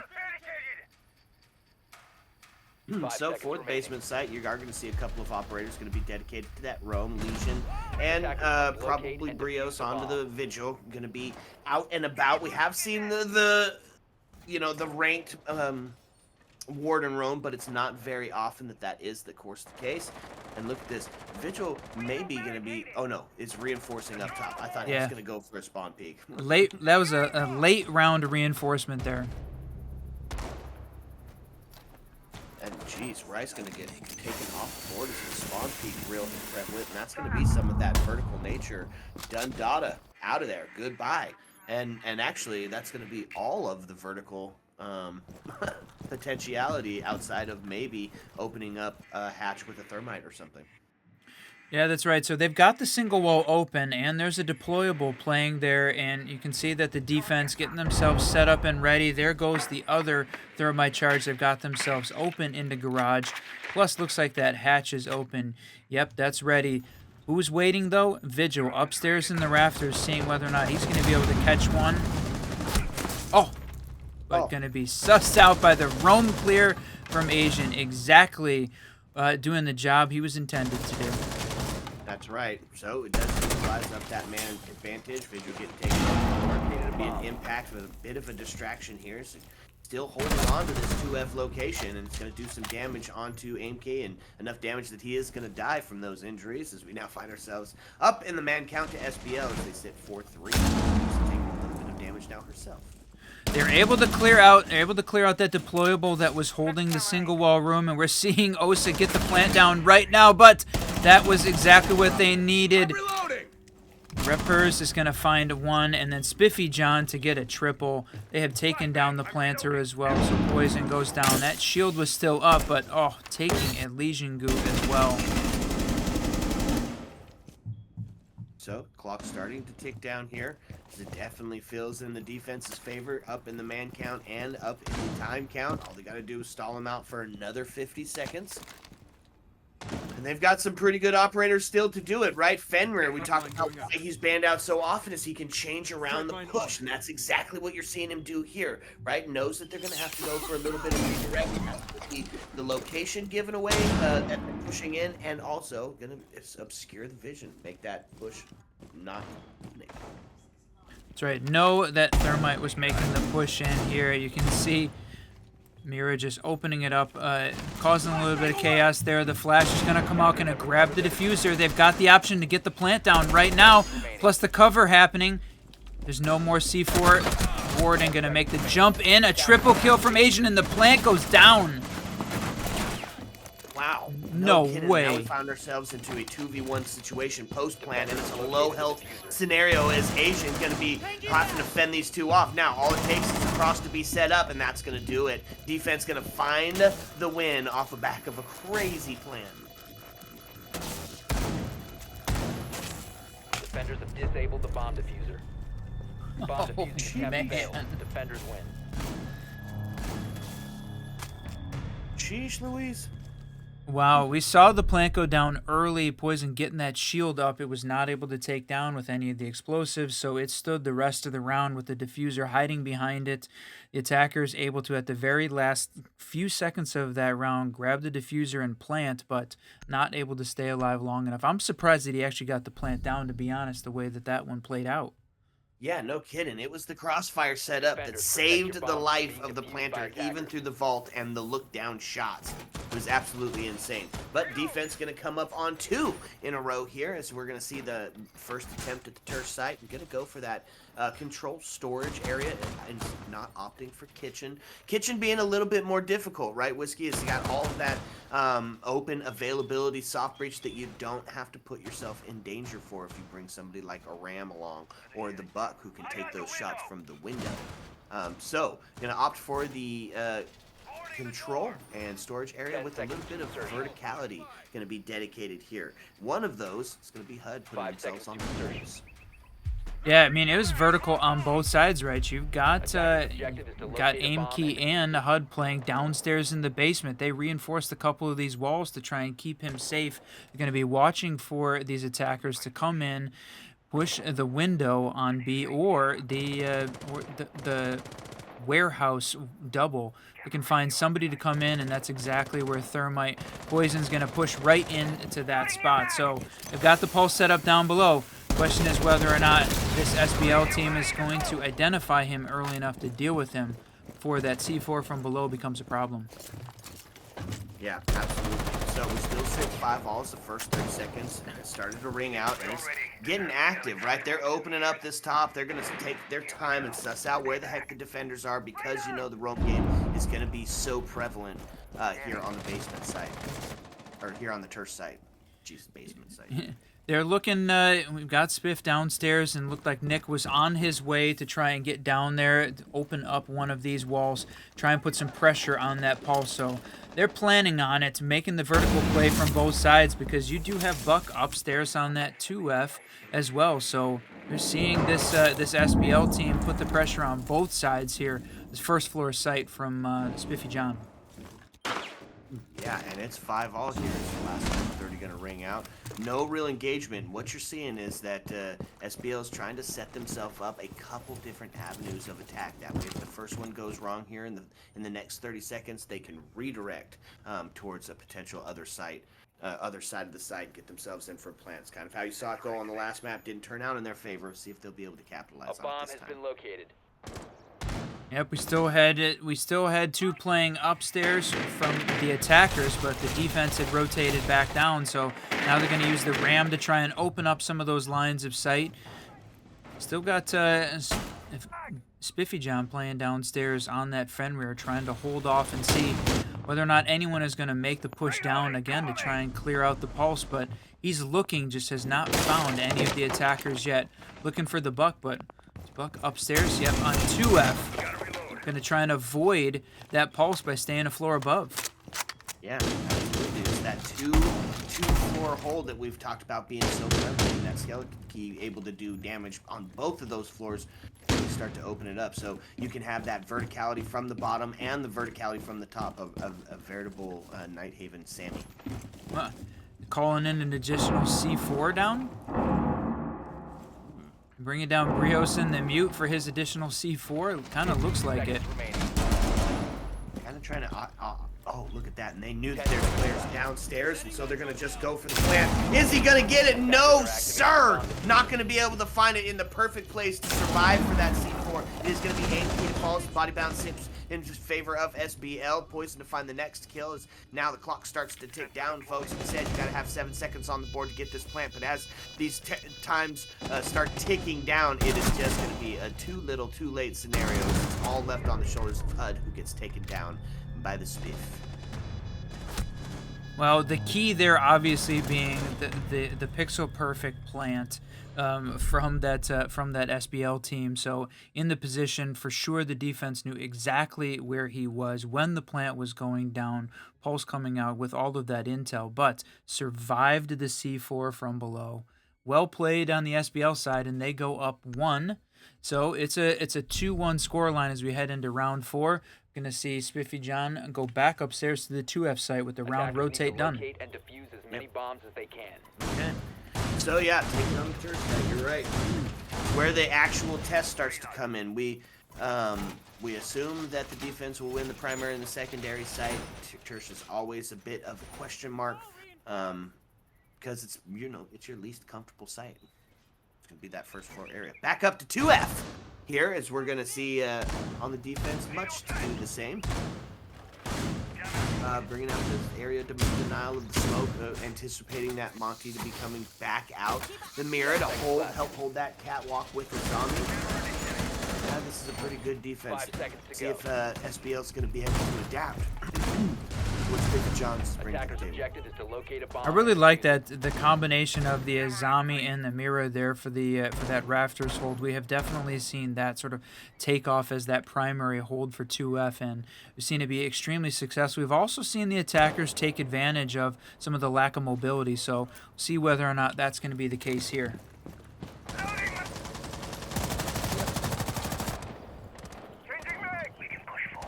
Oh, okay, so...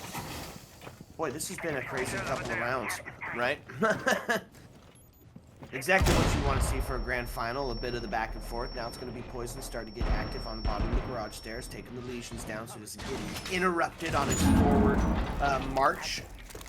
Oh, are they going to dislodge that? Interesting. They're going to rotate off. They're going to close off the rotate there into garage and reset themselves up. Mirror with the late round window coming out. In addition to that Azami set up to try and hold, they've completely changed up this hold mid-round.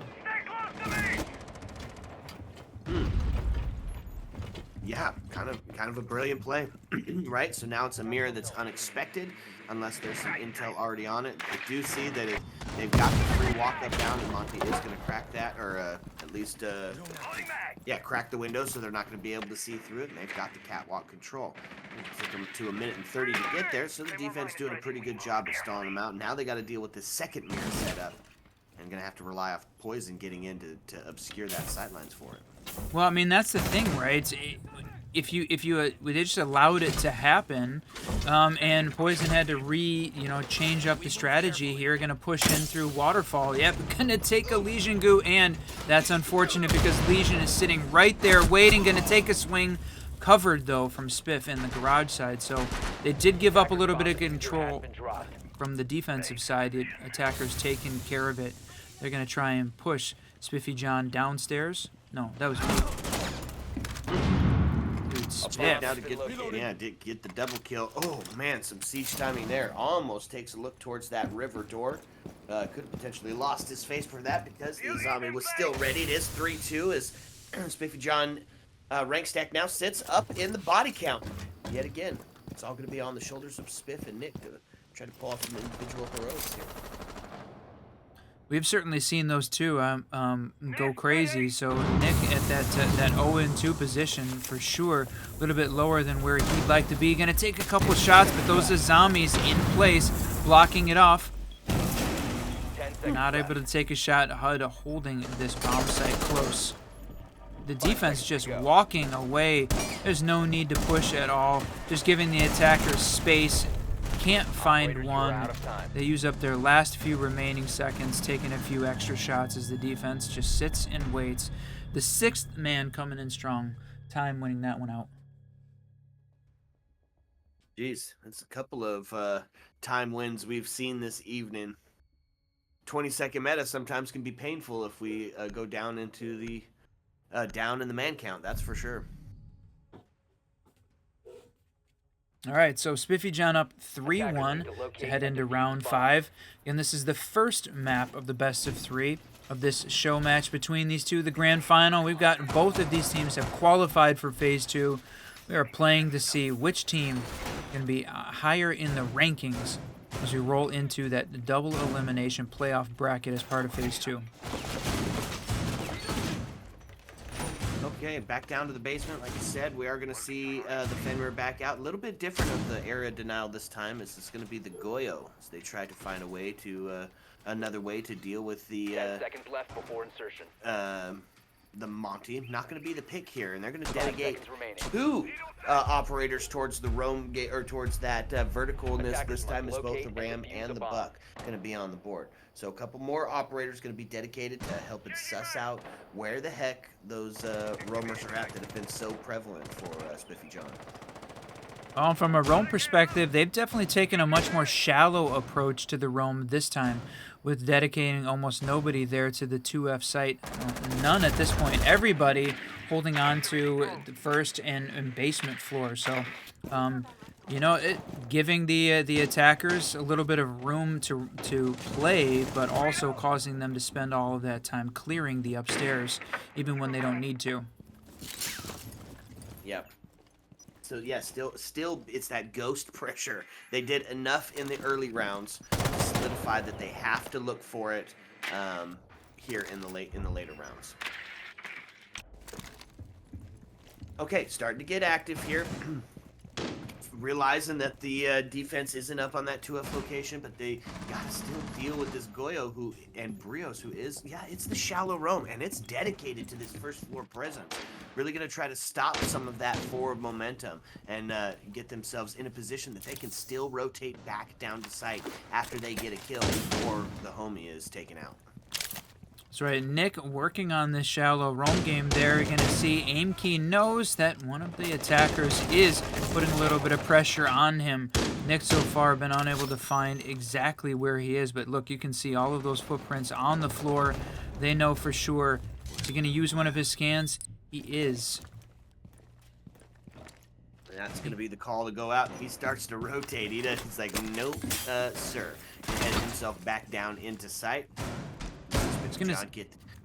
Go ahead. I was gonna say this is a good strategy there. It looked like they were gonna hold the Fenrir on the stairs as Legion rotated back down, thinking maybe they could bait the Jackal into pushing, but it did not work out as the SBL attack team was ready for that. And taking a peek on this stairs, gonna take Spiffy off the board. So now it is a 4v2. See this rank stack trying to hold on for another 42 seconds. We've seen it happen before. We saw the 2-4 hold out on the last match that we watched. So definitely something that's possible and can be done against this SBL. What do we have here? Okay, so here we go. 27 seconds left. Gonna have to see this final push in from the attack team to come down, and it's gonna be off the back of Fenrir. Gonna see the trade come out as Rice gonna take Brios off the board, and now it is all on the shoulders of HUD. See if he can find himself a triple to end this round out.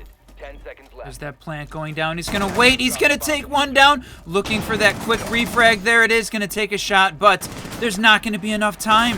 They're not going to have it. Operators, you are out of time. Wow.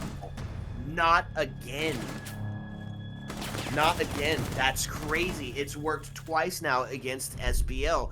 They just took their time and didn't get enough information in the late round and take out the planter and then just tuck your head away, wait for the time to run out. Huge play by HUD to win that round for his team.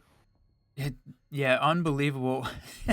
Great play by him. I'm definitely, I can't believe we saw Attackers need to the locate defense and win defuse that. as That many bombs as absolutely they can. looked like it was that was an attacker win. 4v2, plant going down, just waited until those final last few seconds, take out the planter, and then survive the onslaught, and the time wins out.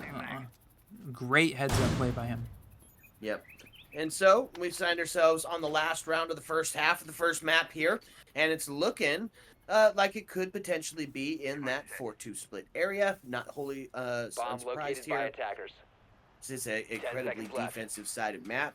Deploying You're jammer. gonna see some adaptations here 5 by seconds the to go. defense as they look to secure themselves a 5th, right? You feel pretty good about going into your attacking half. Attackers are They've moving taken to defuse over the bomb. the standard, and to do so, they bring out the Pulse and the Echo this time. So lots of dedication to that intel, looking for those opportunities for those C4s. 3 of them on the board, mind you. A couple of impacts to boot. So this could be pretty huge.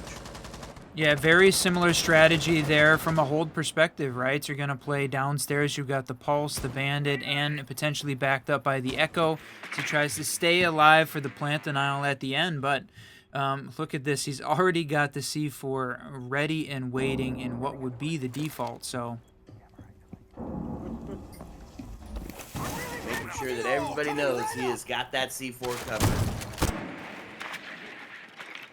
So going to bring along a bit of that two-pronged approach, Whiskey, right? Both Thermite and Ace on the board, similar to how you'd see multiple sites being played out here for like Clubhouse, a few of the bank options as well. So still, what a run out by Spiffy, and not a deep run, just holding the door, waiting for Rice to make the rotated round. That's the Twitch gone. All of those intel, those drones, not going to be able to take that down. So great run by Spiffy there. yeah, and crazy that they just know that there's something out of place when they walk into the room, able to get that drone sitting up top on the light. I never even think to look there. Ace is going to be the next to fall. Is Spiffy John feeling pretty good about this Night Haven defense? Loading new mag. Couple shots ring out, but he waited for it, misses the shot. Unfortunate. The double swing, and they're able to take Poison off the board. Now taking us into a 5v2.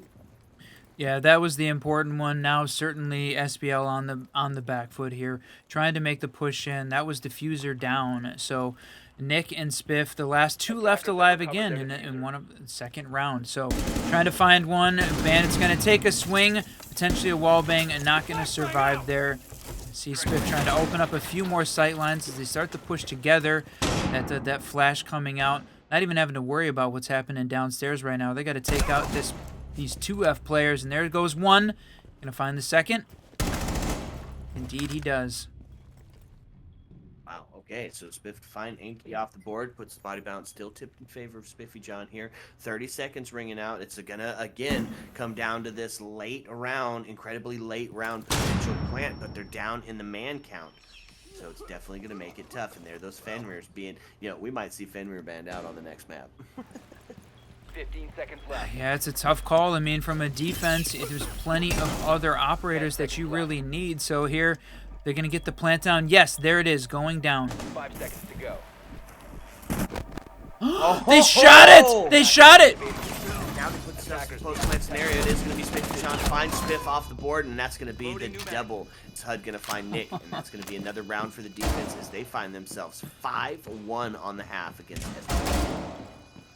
Oh man, I love this game. The fraction of a second it took there, we thought for sure that Echo was going to get the plant denial. Just gave me a little bit of feelings from that bank. Was that an SI where we saw the bank plant almost get denied by Echo, but missed because it couldn't go all the way up to the roof.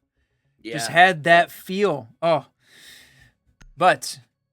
We're able to see Spiffy John still convert that into a defensive win. They were able to finish Defenders, off that, so a protect your bombs from 5-1 being half. by attackers. Huge there. So we're going to see the round rotate and now see how SBL handles their defense of Nighthaven. Attackers have Seems located a like bomb. this is a situation we've seen before, especially specifically on Nighthaven, right? Didn't they just have a round like this? Man, who are they playing? Where they brought it almost all the way back, but it ended up falling on their attacking half. Is that against Connor Cove for the second qualifier? Ooh, that's a good question. We'll have to look that one up in a few. Yeah. 10 seconds to go. I guess we'll see. On the defensive side of it, as we do switch gears and see a little bit of the op swap, we're going to see SBL's defense bringing some breach denial to the board as we're going to see Kate trying to slow them down. The zombie for that trench warfare. Ella being one of the fun picks here. Wasn't just liking to try to fry with her. Was that the shot? Yes, indeed. And the FO12. Ayo? I mean, it is absolutely devastating weapon, but there we see Poison roaming with the Ella, running that pistol. Got the hollow sight attached, so definitely a formidable piece of equipment, but looking forward to seeing one of the Ella shoddy kills. But before we get to that point, you're going to have to see the Spiffy John rank stack push up, and you're going to have to see him win that battle first. Yep, that's the truth.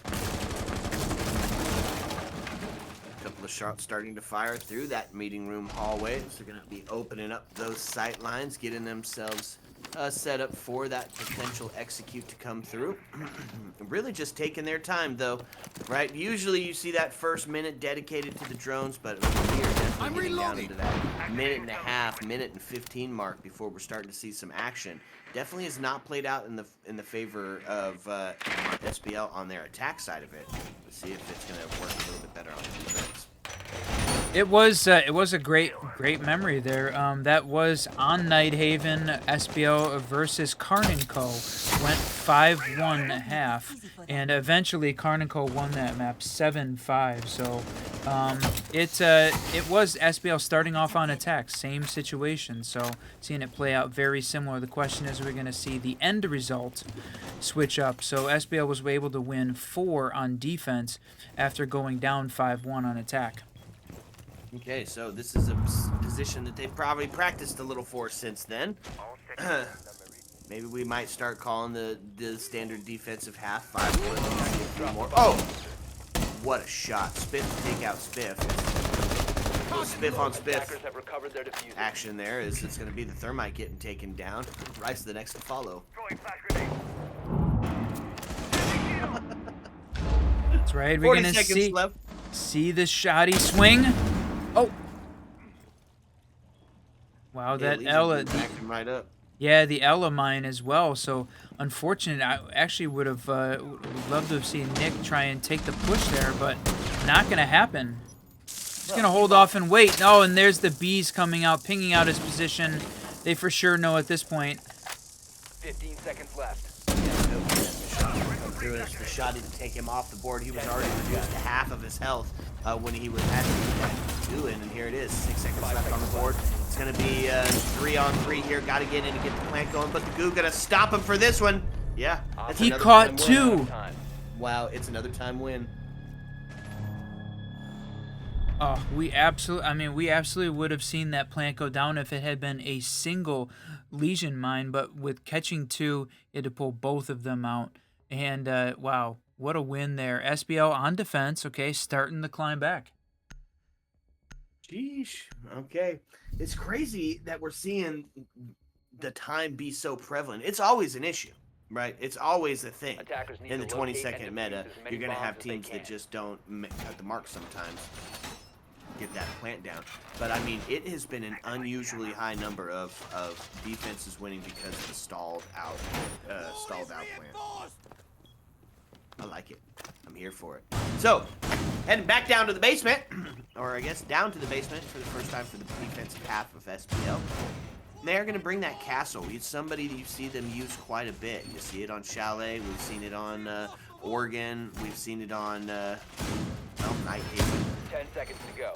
I love the operator being brought out here and to try to slow down Spiffy seconds John's remaining. rank stack, right? And you're going to see them answer back. It's Rule 17, live by the cav, die by the cav. And that is the same for Monty's, Shields, Tachanka's, Clashes. So Monty is going to come out. Yeah, and absolutely belongs in the lineup. Monty, I mean, even before the shield buff, definitely important parts. Going to see this Ashe push in. Again, going back to like the almost 2017, 2019 meta of Ashe with ACOG on the R4C plus the ability to take down the Miras. Continue to see her pick rate increase. Yep. Now it's going to be Monty here active here on the breach as he's waiting for Thatcher to come over and give him a little bit of assistance. Well, I think they were waiting for a second there to see. Did they get both of them open? Yeah, I thought. Oh no. Yeah, they're waiting on the mute jammer on the double there, and Thatcher's going to toss one there. I thought maybe they were waiting for a piece of coordinated attack from above, but no, that's. You're just going to take it down to start with. Boy, that drone getting identified so early. Going to see it go down with a Gone 6, that bulletproof cam. So now, the area of the plant now from Poison going to come out. We still have got half this round left, though. Yeah, no kidding. And more than half the players left as well as we sit in a 5-4 situation. This means the trades are bomb diffuser going to has get been dropped. crazy as they start to ring out here in the late round. Okay, there we do. So, there we do. There we go. Oh, Whiskey. Look It's at been that. a long couple of days. Smoke going to get in there and stop the Monty from pushing in, and a couple of fires going to keep him contained to the pillar area. As they're still looking for that potential for the plant. Oh, So you're going to save that last one for the actual plant now? Is he going to try and deny the push in? That was very effective, but it's only going to last for 20 seconds. So he's going to have to get one down. There it is. Putting a hurt on Poison, but he was able to push up through, and Reppers, Spiffy John are going to finish the defenders off here. So seeing the attackers take that one, and that one is going to put them, yeah, match point. wow. Spiffy John rank stack match point here as we roll in to round 9. So it's currently 6-2. SBL looking vulnerable here on Nighthaven. So it is the first map of a best of 3 if you're just joining us. Nighthaven, Oregon, and Chalet, if required, coming up. So both of these teams did qualify for Phase 2.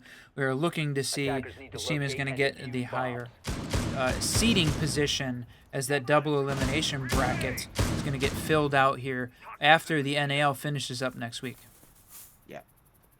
Yeah, so yeah, and like we were saying too, this is no real implications on the line outside of potentially where you're going to end up.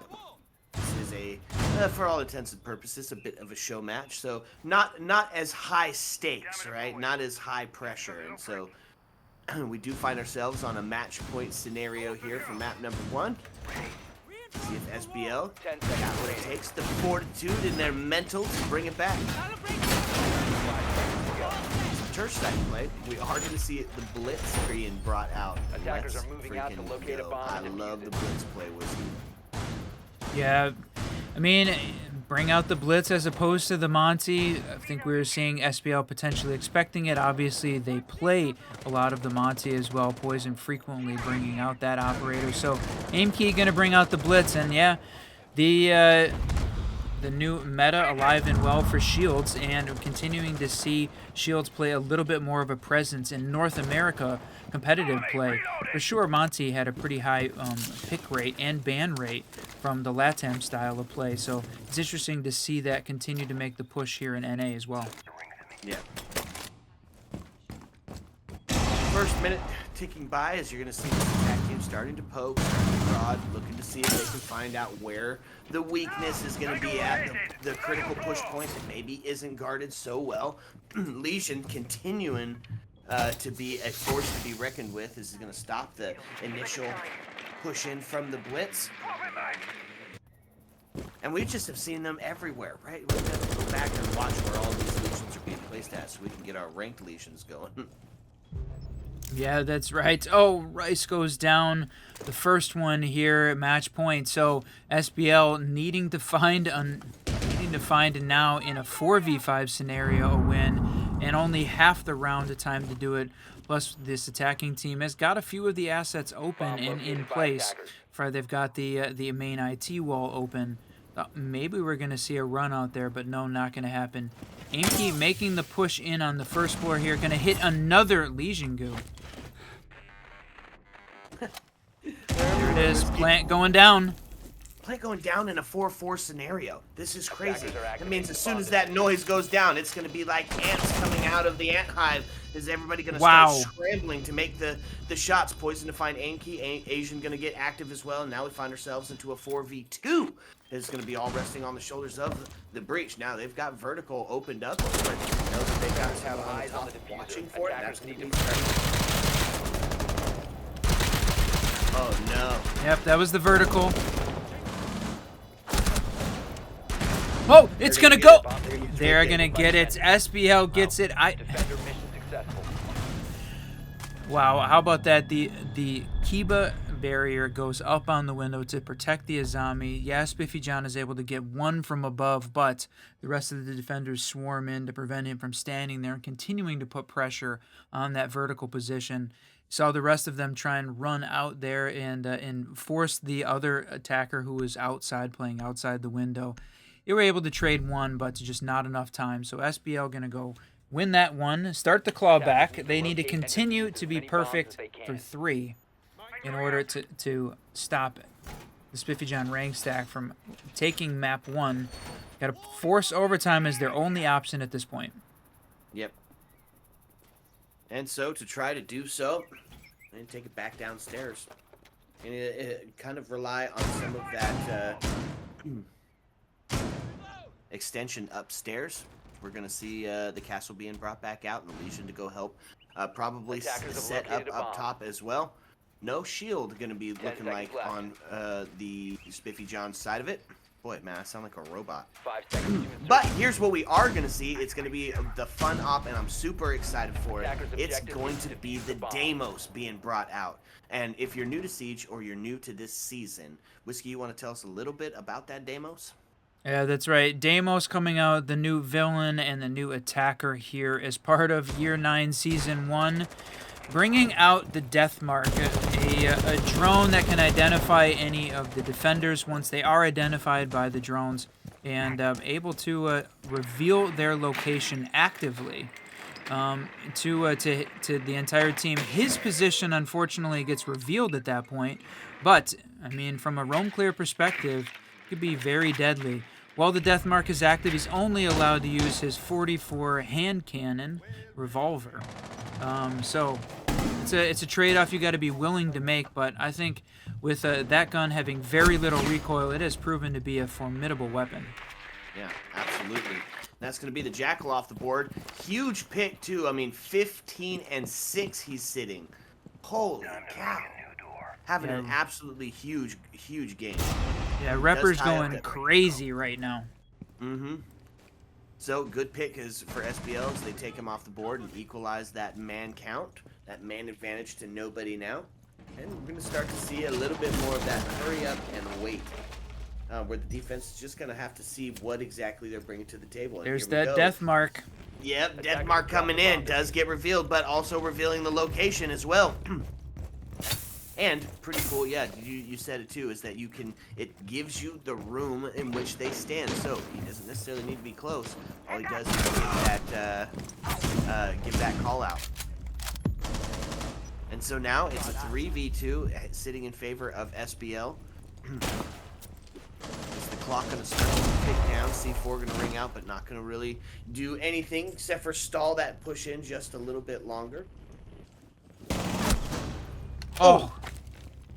Yep, gonna take a shot. We were looking for the fight on Deimos. It was gonna be ended by Brava. Amkey getting that one, so it's down to a 2v2. We got 45 seconds left in the round. Another Death Mark coming out. This one going to Legion. Gonna say he's in the cargo room. And he's going to rotate his way on out of there. Not much you can do outside of standing on a mute jammer or be vigil. to not have to deal with that death mark. It would be cool if like you could shoot them or something. Yeah, I think that's going to be. We may see as more teams take on the Deimos as the option, and maybe potentially we see them use Mute making more of an appearance, a specific counter, kind of like we were seeing the IQ Brava combination. But Rice going to take that one down. Is going to be a second. Yes, he gets it, taking down Brava as she makes the run in. Rice going crazy there. It's saving the team, keeping the clutch alive. So. Spiffy John rank stack not done yet, continuing on match point now for the third round in a row as we sit 6-4. SBL got to be perfect on defense for another 2. Yeah, boy, it's quite the comeback though, right? It's starting to build up a little bit momentum. This is sometimes the part where we would see somebody like Spiffy John take a timeout, really address how they want to play this potential last round, formulate a plan, and then go on to execute. But not going to be the case here. They're going to just push steam. They're going to push full steam ahead. Jeez. And go to try to win this one out here in this last or potential last match point round. So on the defense, we're going to head back up to that 2F location, and they're going to bring the same exact lineup that they brought before, so no real changes there. Going to see some dedication or some dedicated ops to the roam game. Azami still going to sit onto that catwalk and try to hold for any sort of shield shenanigans that can potentially arise, as it did on the last time they played it. It looks like they were working on Rice holding in the corner on purpose, maybe to try to force the attackers to choose a different kind of lineup that did not include any of the specific assets you really need to try and take down the Mira. I mean, we talk about the fact that when Mira's on the board, it definitely forces a certain kind of play style from the attackers, and so it looked like that's exactly what Mira was trying to do, was just sit and hide to make sure that maybe threw this attacking team off a little bit. Well, and it might have done the trick here, right? The real answer for the Mira is going to be those Selma charges, potentially dislodging the player from the Mira with a Flores drone if they can get it close enough to do so. They've identified now using that drone. Spiffy John finally able to see that. So they've used one of those ace charges. Just going to take us look at this upside down rappel. Love to see it. Trying to make the push in here as well. Open up one of these barricaded doors and windows downstairs. But yeah, Rice on the Mira. They're going to have to try and use. They don't have the Twitch. They don't have the Ash. So it's going to be all up to either Melee or Brios to be able to open those up. Yeah, so starting to send in those Rotero drones to get rid of that deployed shield. Try to get rid of some of those Kiva barriers. The mute jammer in location, so now they know they've got a mute jammer on it, whether or not someone can push out, but not going to be able to. You've got Thermite still holding that upside down rappel, knowing that potentially when the defense was going to try and push it to shoot the ace charges off. Not going to fall for that bait right now. Nope, and instead, they're going to bring the Thatcher along, open it up, and start to put some pressure on from the catwalk area. Smith finds that off the board. It's going to be Asian to get a bit of damage, but he's able to WASD his way to some safety. The flash almost turned into a self-flash as he pushed into the door on the river. That's 2 now to fall. 3 now as SBL looking like they're going to put themselves one away from tying this up. Spiff on the triple. Yeah, you got the 15-6 reppers, but boy, playing from bottom garage, the attack, your opponents have the high ground. Nick is going to be the one to actually claim that final one. So takes a shot with a potentially going for a Legion Goo there on the stairs. We're going to finish him out through that mirror window. So holding on for the last second, exactly what they needed. Looked like a good call there from Rice, and SBL has put themselves 1 round away from tying it up. So it was a 5-1 half. Pull that up for a second for the Spiffy John rank stack when they started on defense, and right now SBL on track for a 5-1 as well. This one is going to be at their last opportunity to force OT, or we head to Oregon. Let's go. Okay, so who are we looking at? We're gonna bring out much the same, right? We're gonna bring out the site redirect. Really, it's just a big focus on trying to set the pace here for this attack team, and it's working out really well, right? They're showing a couple of potential spawn peaks. They're bringing out operators that you have to spend some util to get around, forcing you to play players like 5 seconds left the Ash before and the insertion. Flores, and it's just working. Attacker's objective is to locate a bomb and defuse it. Got Castle has locked off all of this motion there, all of that side of the map, to trying to isolate site, trying to keep any of the quick push in, or cause the defenders or the attackers to use up a bunch of utility to try and make that push in. Spiffy John gonna go right immediately to that first wall. They're gonna go for garage to start with, try and get that one open. Yep. Wary of the run out, as they should be, right? It's something we just talked about. It's being they've showed it, they've hinted at it, and it's just a matter of time before one of those is going to connect. So it was Thatcher being a little bit wary, and they're starting to push in. There's the main wall open that you were just talking about. Yep. Opening up some sightlines. Go ahead. They got warehouse and they got IT open now, so both of those big push points open now. So still have got Spiff playing upstairs as well. A big hold behind the mirror again, holding down, checking to see whether or not there's any drones hidden in the foliage there. There's you got Azami and Nick playing upstairs as well. So putting this hold down, they're gonna need to hold this vertical control. Attackers have recovered their diffuser. Okay, able to get the diffuser back up. So now potential for the plant to be able to go down again. 1:30 left on the board. It's going to start to see a little bit of that redirect, a little bit of that reset. And it was just, yeah, we're just sitting in that hurry up and wait scenario, right? It's the angle that's just playing out so well here on both sides of the team, or both sides of the board.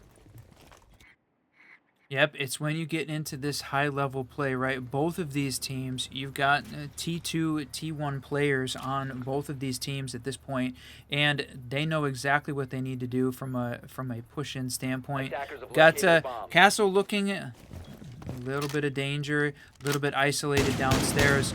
This is the one, if the attackers were going to try and push, that's the place to go. We're going to take from below, going to take the shot. Isolated, taken down, got one. Still have to deal with it with the attack from below, and that's the smoke. Is he gonna go down from smoke? Oh my lord. What a play. Gets stuck with the Legion Goo, stops to get it out, and then it's gonna be the smoke from below on the vertical, taking Thatcher to a really low health scenario. But almost doesn't matter, as we're in a 4v2. A 4v1. Is AP gonna take poison off the board? Now all gonna be left on the shoulders of nobody. Snake gonna find the last death. Spiffy John's rank stacked gonna find the first match win. Well, it went all the way. It got as close as it could, 7-5, which is exactly the scoreline we had. We talked about that that Card & Co game from earlier, but Reppers, the standout here, the MVP, 16-8-2. Great run there from this team. So we're going to get ourselves set up for map 2, which is going to be Oregon. So don't go anywhere as we get that one ready. That's right. Sit back, relax, because when we come back, we're going to bring you a second map. Ayo. Let's go.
What's up and welcome back, fellow Siege spectators and players. If you're just joining us, well, where the heck have you been? Because you missed some absolutely barn burners.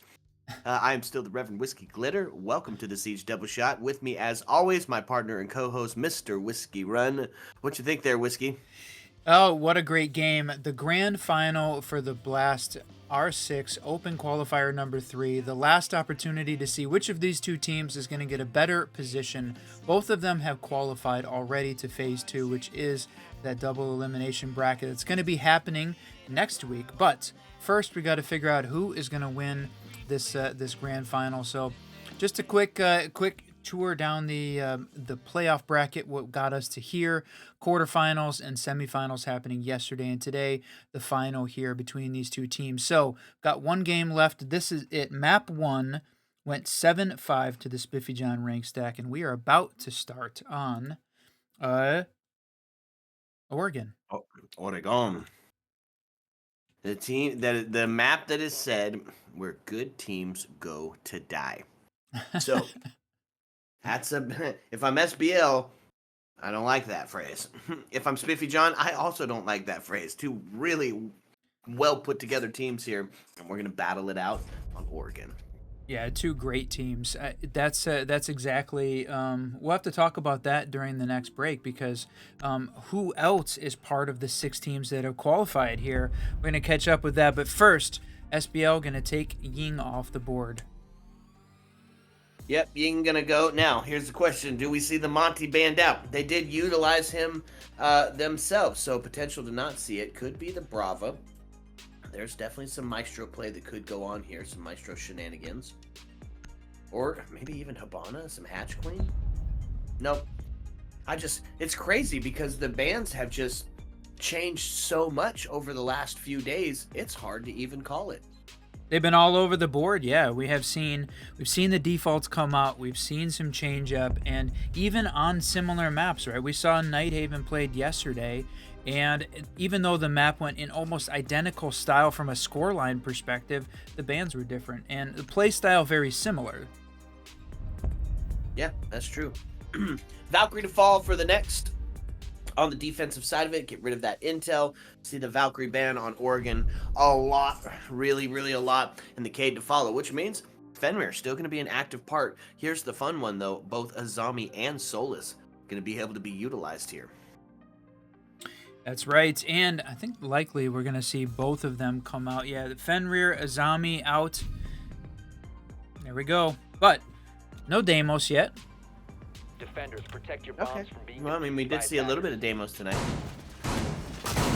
Yeah, I know. I definitely wanted to see a little bit more as well. I want to see how these teams are adapting, using him as part of it, especially on the big map, right? On Nighthaven, where you had a lot of opportunity for those roamers. Really would have loved to have seen, them trying that out a little bit more. But, of course, it is. I mean, these teams are making their way to the Blast Open quals, and it's all on the line, right? Both of these teams have qualified, so they're not going to lose. But only 3 teams are going to move on from the Phase 2 into that last chance qualifier, where only 1 team is going to make it. So certainly seeding, even though it's not a win or go home scenario, still really important for where they're going to end up in that bracket. Yeah. Yep, that's true. So for this first round on the second map, we are going to head down to the basement to start us out. A little bit of Bunker Wars, where it was the fun warm-up for anybody that misses T-Hunt.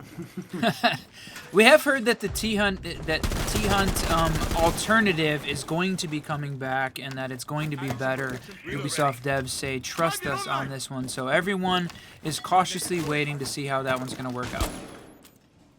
Yep, indeed, and that's going to be the first kills. They're going to take Ash off the board. It's so prevalent in that last map, in that last map, getting, I believe, what was it, 16 kills or something? Yes. On the road to the 20 bomb. So they do take Ash off the board, and that's going to be the body bounce tipped in favor of SBL as the first minute has wound down. That's the thing with the Flores, right? When we see the Flores on the board, we know that the round is going to take just a little bit longer because It's just so it takes so long to get him in place and utilize those Rotaro drones. So you got to find a safe place to even put them on, and then a safe place to get the drone down there. You see Yeah, that last that's one get right. shot again. And we saw Aimkey work on clearing out one of those Kibas. In exchange, the Flores not in a position to be able to take it down. So still got HUD left trying to hold that position. You can see, ooh, is that a melee on it? Saw a crack there for a second. Or a couple of shots. The hot trap coming in. Oh, Asian not going to claim one there. The hot trap did not work out the way they were looking for. Aimkey going to make the run in through the smoke. With elbow not reinforced off, so it is all up to Aimkey and HUD trying to find their way in. Great shot there from Rice. So all down to Aimkey. So the first round of Oregon, playing on attack, the Spiffy John rank stack, not expecting 100% that we were going to see them win this first game on attack. See SBL take it from a defensive perspective, winning the first on the second map of the grand final. Okay. Looking pretty strong there, honestly, right? I mean, I know it's defense, I know it's Oregon, but that looked like a very strong round for SBL. Maybe might have kicked something on here in that last match and potentially give us that third. They're able to take it here. Okay, so they would head up top as they won that first site downstairs. Give us a secondary up in that dorms kids area. And to do so, hey, guess who it is? Surprise, surprise, my friend Castle going to be on board. Great for utilizing that kind of maybe shallow extension, but more to cut off some of those critical push points, right? More to create that funnel on Oregon than really solidifying yourself inside of an area for its defense.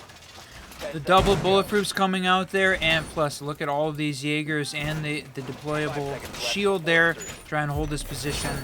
Very much a standard setup for 2F Oregon. I'm going to see how SBL is going to handle this one. So Spiffy John rank stack has definitely felt like a tremendous attacking team, and really looking forward to see how they're going to handle this one.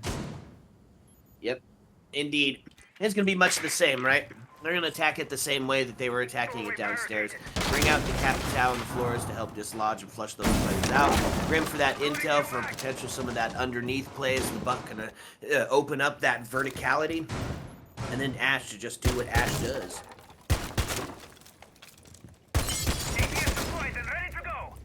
Oh, Reppers there, starting the climb back. Like we said, the MVP from that last game going to take out the first. That's Rice going down.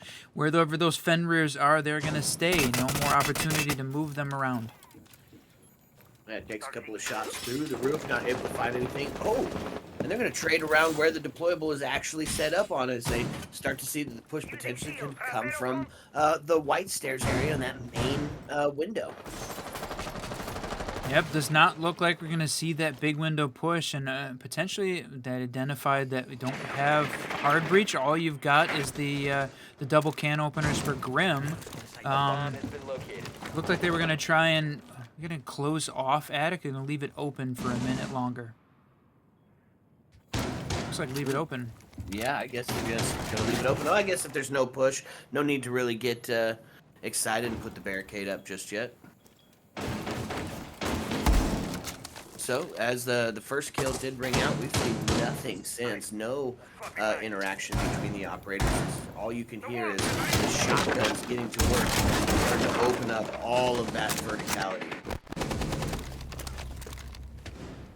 Spiff going to be the first one to go down there, or take the first one down. It's Reppers. Not going to be able to continue his reign of terror, and evened up as Brios and Nick both claim one. 50 to claim the next onto Asian. Now puts us into a 3v2, 47 seconds left on the board, and that's going to be the B starting to go out, giving that intel, locating and giving the intel that nobody is actually in that area as the Bs don't go off. Nick holding on to the angle. Who's going to win the swing here? Oh, man, it's going to be Nick, and it's going to be dramatic. Yep, gonna push in through the smoke. Spiffy John is also pushed up. He's in that default position. We don't know whether or not Smoke does know he does, but it's not the plant not going down in the default. They're gonna get it down at the smoke going in the wrong spot, but he's gonna kill with the shotty. Let's go. Poison grabbing it, or finish it off. Wow. Defenders disabled the Yeesh. Great round by the bomb defense. defusing attempt failed. Defenders win. So they win that primary and that secondary. Head up to their first test of Oregon. We head to the turf site. Imagine probably going to be that kitchen meeting. Although, I mean, we did just see on Pro League Liquid pulling out that kitchen dining and catching a W from it. Let's see it. That would be great, but yeah, very rare to see it in all of the lower tiers of Siege. It's such a terrible site from a defensive perspective. Extremely high attacker win rate. So no need at this point, even though both of these teams have made it to phase 2, no need to throw rounds away yet at this point. So yeah, absolutely. And so what are we bringing along for that defensive stay? Much the same. A little bit of area denial, a little bit of intel denial. I think the big part here is how much of that road game is going to be invested up top. And is there going to be, if that investment is up top, do we see maybe a little bit more of something 5 psychic? seconds left before insertion. Generally, we like to see for that meeting area, you bring out the thermite or any one of your hard breach, and the OSA to set yourself up for that verticality, and then set yourself up for the plant on maybe the backstage or onto split. Not going to be the case here. 1 second, Whiskey. yeah, Rice and holding down security, getting all of this utility set up around. He's got on either side there. And we're going to hear the Ram go out, that boogie drone, just being devastating, opening up all of the floors, doors, windows. Just absolutely destroys the soft breach, but that's Asian going to take the first, and that is the Ram down. So she got one of those boogies down. And look at this, going to take a shot through the window, but that's a really vulnerable place to be as all of that open. Reppers is going to take out Spiff, and that's the Azami. She goes down. That's those Kiba barriers, the only the ones that she had up are going to be the ones that survive. Going to be able to take out that mute jammer. So even though the Brava drone goes down, got at least a piece of the work done. That's right. Put a little bit of that action out there. So we sit 4-4 as the first minute has wound down. And going to see a little bit of a redirect here. Brava, was that both clutches that got taken down or just the one? I think that was just one. I think she still has one in pocket. So the potential to take down some of these Fenrirs if they get the, there you go, if they get the intel of it being spotted out. I love seeing the late round Fenrir getting taken by the Brava, especially when the push is going down and you find yourself in a bit of a scary position because you're not supposed to be hurt by Fenrirs. Aim key in this position, playing behind the bunks again, looking for who is below, going to take the shots and lose. Oh, Rice, the vertical play from below. Well played, and there goes another shot. You heard that ring out. So Brios and Spiffy John, the last two left alive on the rank stack side. So question is, oh, she's going to take a little bit of damage there. Not the end of the world, but certainly not what you want to see. Yeah, absolutely. So still got plenty of operators dedicated to that first floor, and even farther down, right, to that off-site first floor area, including at the back of stage, and leading down into the basement area. This is a tough hill to climb up, and it looks like maybe to take a bit of a faux timeout here by Spiffy John, as they're kind of looking for it, but not putting a ton of effort into this last 7 seconds. Oh, wow. Well, that was all it took, all they needed. The Legion Goose coming out and giving away exactly where these attacker positions were, so that was unfortunate. Ace goes down quick, and then right as soon as Brava drops, she's taken out as well. So good hold there from the SBL squad. They go up 3-0 here as we head into round 4 on Oregon, but perfect round rotate. They get to go back downstairs to Laundry Supply. Boy, that's what they needed after going down on Nighthaven 5-1 in the first half. So this is looking like very much a different team here on Oregon. Defenders, Yeah, protect yeah. your bombs from There's no looking more like the old team that we've watched, the team that we've seen before. That's true. They just not feeling as confident on that Nighthaven. So looking to try to repeat the process, but in the other direction. They find themselves perfect on the round rotate, which means we get to go see basement yet again, or bunker, the bunker wars yet again. And I believe we're probably going to see a similar approach. You see Legion up top, and what is he doing? He's putting the barricades on the door. He's putting, the wooden barricades onto the doors, stopping, or at least not stopping, making it slow down, right? You get some sound cues. You have to take your time doing it, allow the defenders to get a little bit closer to take the swing, but they're putting it on everything. So anything that's coming from this back side, or from the back push, and mainly speaking about the Finca, gonna have a tough time getting through all of the barricades without giving away their location. Yeah, that's true. And you can see Brios make a rotate, and Reppers getting another opening kill. Just having a phenomenal, not just a single map at this point, a phenomenal game as going up 3-3-2 at this point. But I think that's 2 opening picks. Let's go. 2 opening picks, and that's going to lead to the body bounce being tipped in their favor. Ooh. Bit of a scary swing there as he knows that he's got to deal with this Ash, who's already claimed the life of your elbow player, of your denial of the bunker push. That's right. Now knows who she's got to deal with. It's the Legion playing an elbow. He's right up on there, but they've got a Fenrir to block it off, so no real reason for Asian to make the swing except for just to get a little bit dangerous. And yes, exactly, gonna rotate back, toss another Legion goo out there, which have been just really devastating to this attacking team. Yeah, and saved him for the... Oh, jeez. What a shot. There it is. Jeez, what a shot. And that's going to even up the body count, and that's going to take it off the board. And look at that. He's going to bring himself around to pull out a different set of rotates. Not only just the ones that were currently active, but he's even moving it just a few feet to the right. So the intel that they had on where exactly he's located is going to be gone. You got to be a sniper when you come in with to try and take out those gadgets, because it's quick look and fire, or you're getting swung. Yeah, exactly. Great call. I mean, just moving it a little bit. He had enough time and presence of mind to try and move it just enough. So Nick looking to capitalize off the intel that those Fenrirs are going to give him. And you talked about whether or not Fenrir was going to get banned out as a result, but Asian going crazy. Hatch drop 1, gets the first. Huddler is all that's left, though, as Spiff and Rice are going to clean up 2 more, taking Aim Key and Spiffy John off the board. So HUD, you got only one left here on this team. Going to make the rotate back. All right, never mind. Going to go back down Freezer. A little bit of indecision here as he's, not wanting to necessarily get the gunfight. Well, I guess you want that gunfight a little bit earlier. Not claiming anything. 8 seconds left. 5 seconds As we're left. basically seeing a bit of a timeout here by Spiffy John. They're going to allow the defense to find another Operators, round. we're out of Take time. them up 4-0. Oh, Oh, tech pause.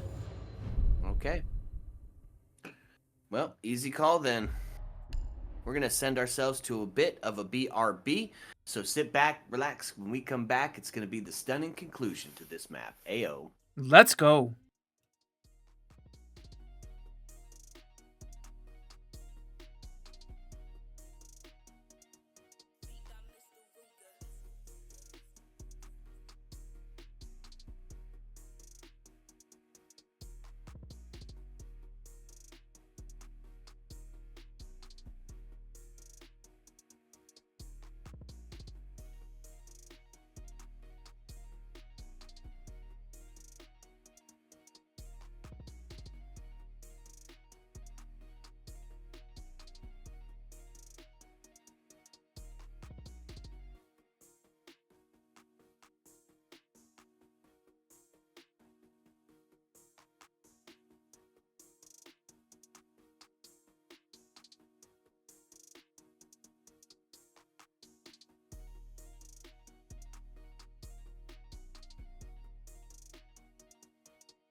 What's up and welcome back. Tech pause, done data, sayonara, see you later. As we're going to get back started here. If you're just joining us, this is map 2 of a best of 3, where SBL currently sits up 4-0. That's right. Long tech pause there. HUD, unfortunately, had a PC crash just as he was trying to clutch up that last round that put SBL up on that 4-0 mark. So needed to make sure that everything was working properly there, get him back in the lobby. So no need to rehost. We're going to continue on. We're going to see how the Spiffy John rank stack is going to handle 2F once again here on Oregon.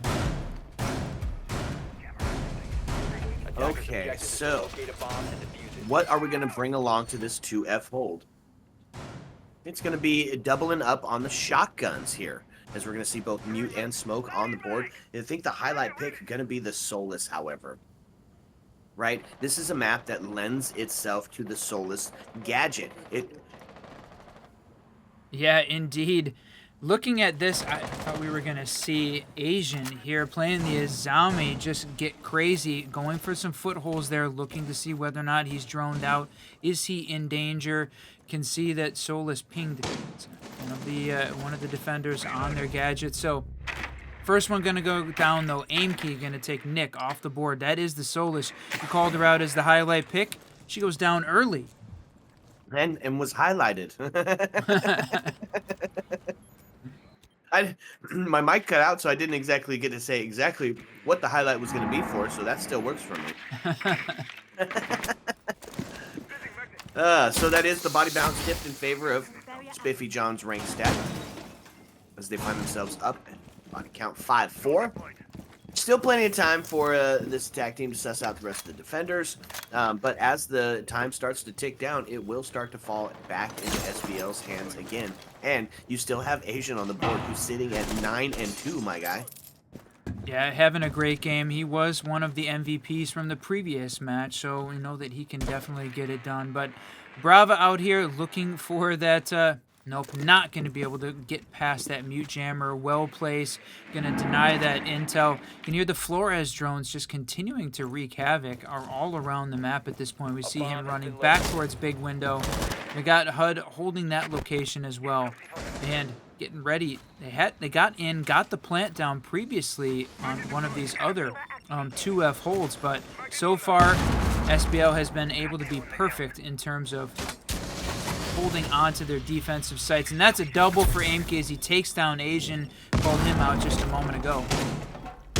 Yeah, and so that's going to be heavily now favored, and they're going to send in that fire to try to dislodge any players that are sitting in that behind that bunk area. And they do have the barricade up on the wall, so there could be a direct push into the shelf if there is nobody playing on that bunk position.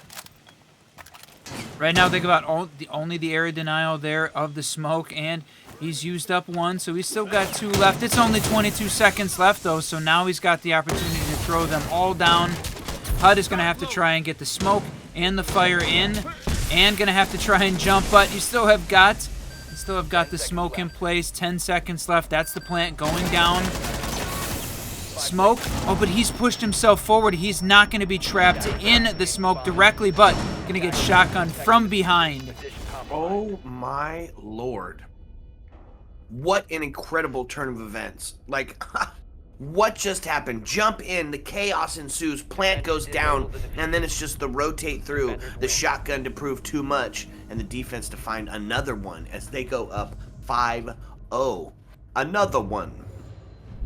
Yeah, very reminiscent of what we just saw on Nighthaven, where we saw the Spiffy John rank stack go up 5-1 on the first half. So SBL dangerously close to a 6-0 half as we head to Meeting Hall and Kitchen. So far, perfect on the round rotate from a defensive perspective, but does not appear that they had enough time at the end, right? We saw the execute happen through the big window, all of the smokes going out, but when you still had 20 seconds left, it was plenty of time for Smoke to try and deny that plant. HUD did a great job pushing himself forward and getting out of the distance of the yellow smoke, but with just no time left available to make any adjustments. as the defenders started to push in. The attackers fell. Another great round there from SBL. Yeah, no kidding. Completely different set of events here than what we watched on Nighthaven. That is for dang sure. Okay, so looking to try to make themselves onto a perfect half here. And we are going to see the turf site being played again. You said it. They were perfect on all three last time. Looking to put that same perfection onto this last site. And to do so, you know their lineup. Let's talk about this attack team. Because they do opt to bring what we thought we might see the first time. The Thermite and the Osa on the board. And what you see is it'll be Maru to get up into that T2 very quickly. To find that T2 control. Thermite to come up and open that hatch. An Osa shield to set down and hold that verticality. Make sure nobody can play that hatch. And then go back down, put it on the stage, and do the same thing. Now you can offer the same split from the same move from the other side as well, as for a split take. But it looks like they're going to opt for this rear stage. Yeah, but I think when we talk about the fact that those pushes are standard, definitely for a reason, is because they work, and on a team that is practiced and good. Like we're seeing here, the T2s fighting their chance. They want to get a chance to play in that last chance qualifier against the rest of the NAL, the bottom part of the NAL. That's where they want to get to. So this drone coming in, grabbing a bunch of intel. That's the Fenrir hiding. Nick down in the corner, locating to a new position, but they for sure know that he's playing down there, and that is the Osa pushing up towards the stage. Yep. Oh, not going to opt for that verticality? Oh, just going to get one set up and in place quick and early? That's huge. Oh, they've got the hatch blocked off. There's no ability. There's no ability for Spiff to even fight from down below or put any pressure there on the Osa. They've got that first shield goes down, the second one in place, but all they've got, they still have got one of those impacts there from Rice. He's going to take the second one. Get it? Yes. And takes down the shield and Osa. That right there, significant move. This Asian's going to claim another. Boy, this looked like everything was going in the Spiffy John rank stack way with that hatch being barricaded upstairs. Yeah, that was a bit of a misstep, I think, on the side of the defense. It'll just allow them to take some real estate for free. And yes, they did hold it. And that's going to be, okay, that's going to be the kill onto the planters. They crossed it and wasn't set up to see it over the bags here. No way!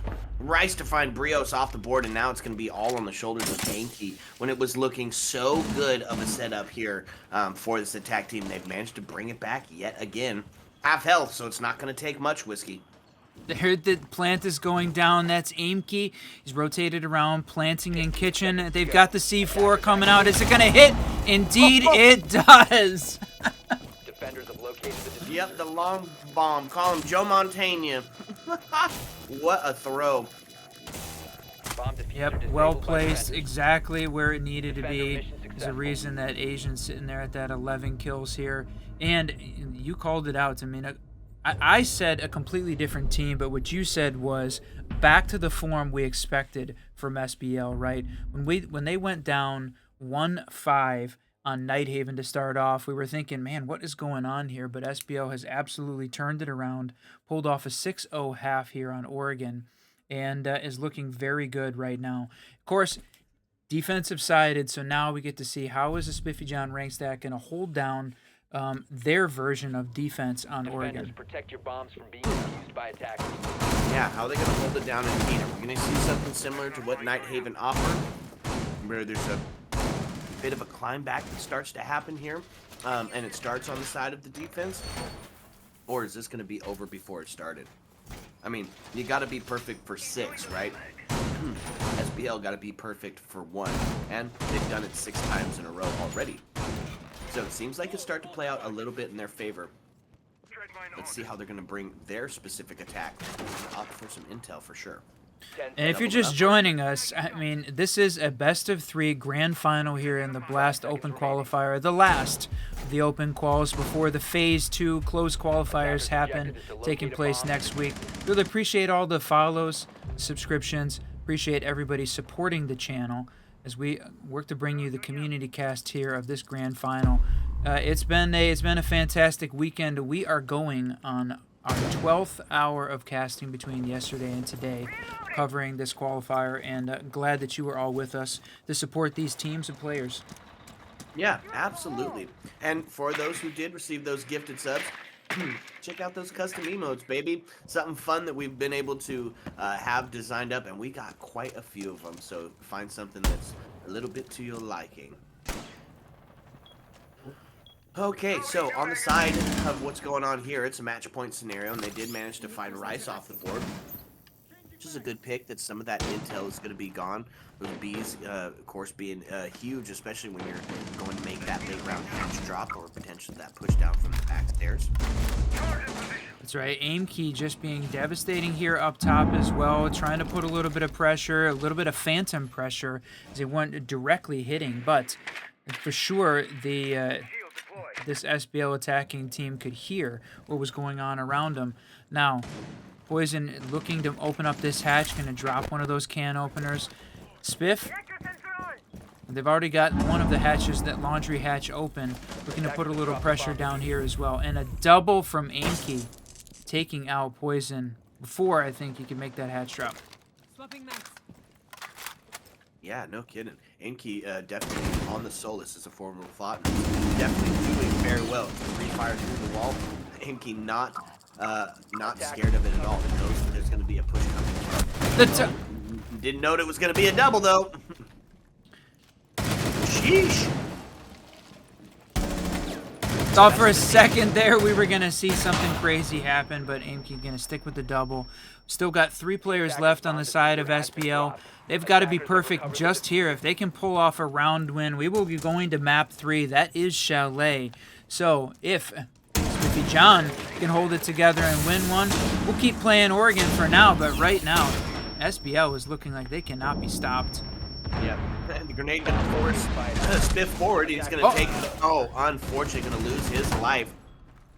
And that's going to put it all onto the shoulders of Asian. They know where he's at. Going to find one. Going to find a second one as he pushes through. Now down into a 1v2, and Mirror's on a low health scenario. It's only going to take one bullet to get the job done, and then it's a 1v1. He's going to have to reload. There's the reload coming out. Mira is not going to push him, though, I think, even though hearing that reload happen. He's going to use his last boost as well. I'm kind of feeling like I caster cursed him. I said, looking like they can't be stopped. Immediately get stopped. Immediately get stopped. All right, Spiffy John showing up. Real and prevalent, yeah.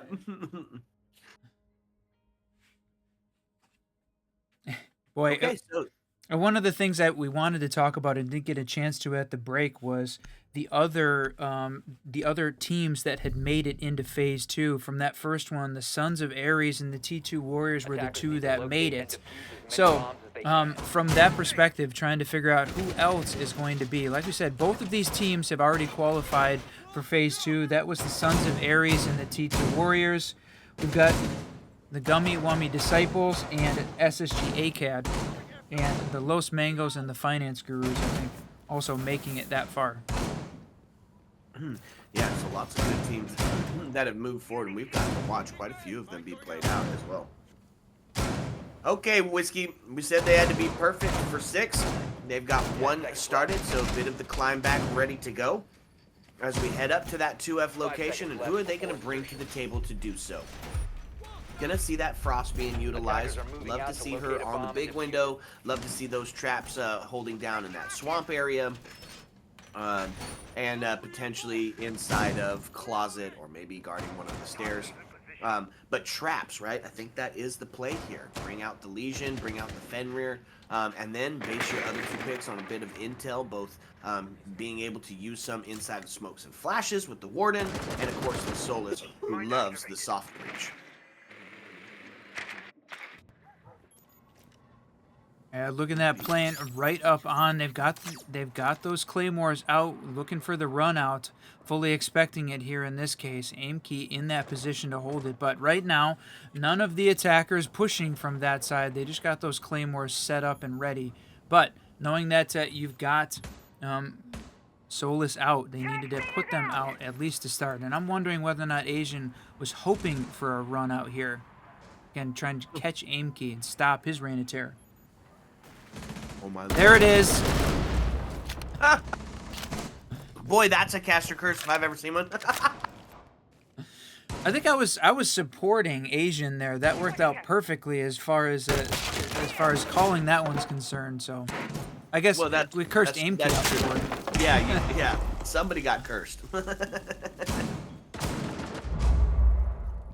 Okay, so that is going to be the man advantage that's going to sit in favor of the attacking team, SBL, as they're trying to mount their final push towards securing up this map. And it's going to be HUD to clear up or close up that rotate from.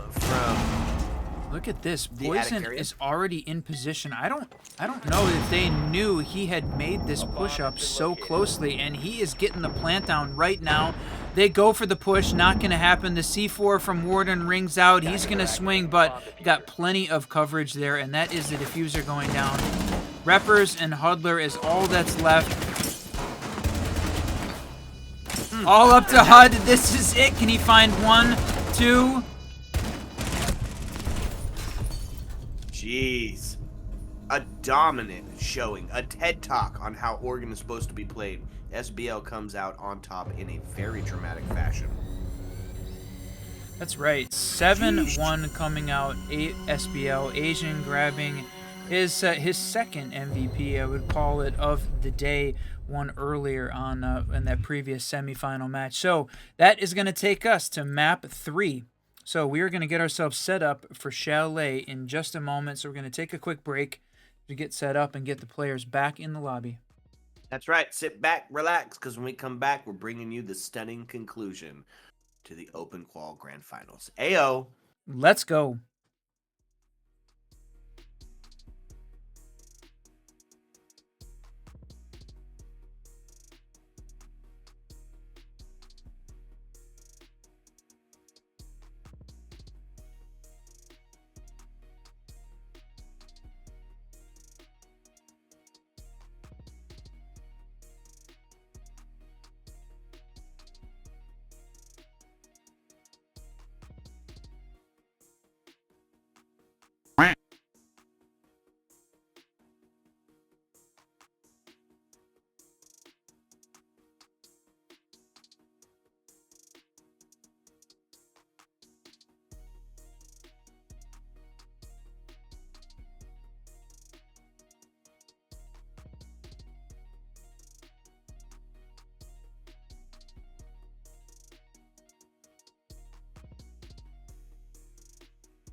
What's up and welcome back, fellow Siege spectators and players. We did it. We are at the very end, the last one that could be played, will be played, and it will be played on Chalet. I am still the Reverend Whiskey Glitter. With me, as always, my partner, co-host, Mr. Whiskey Run.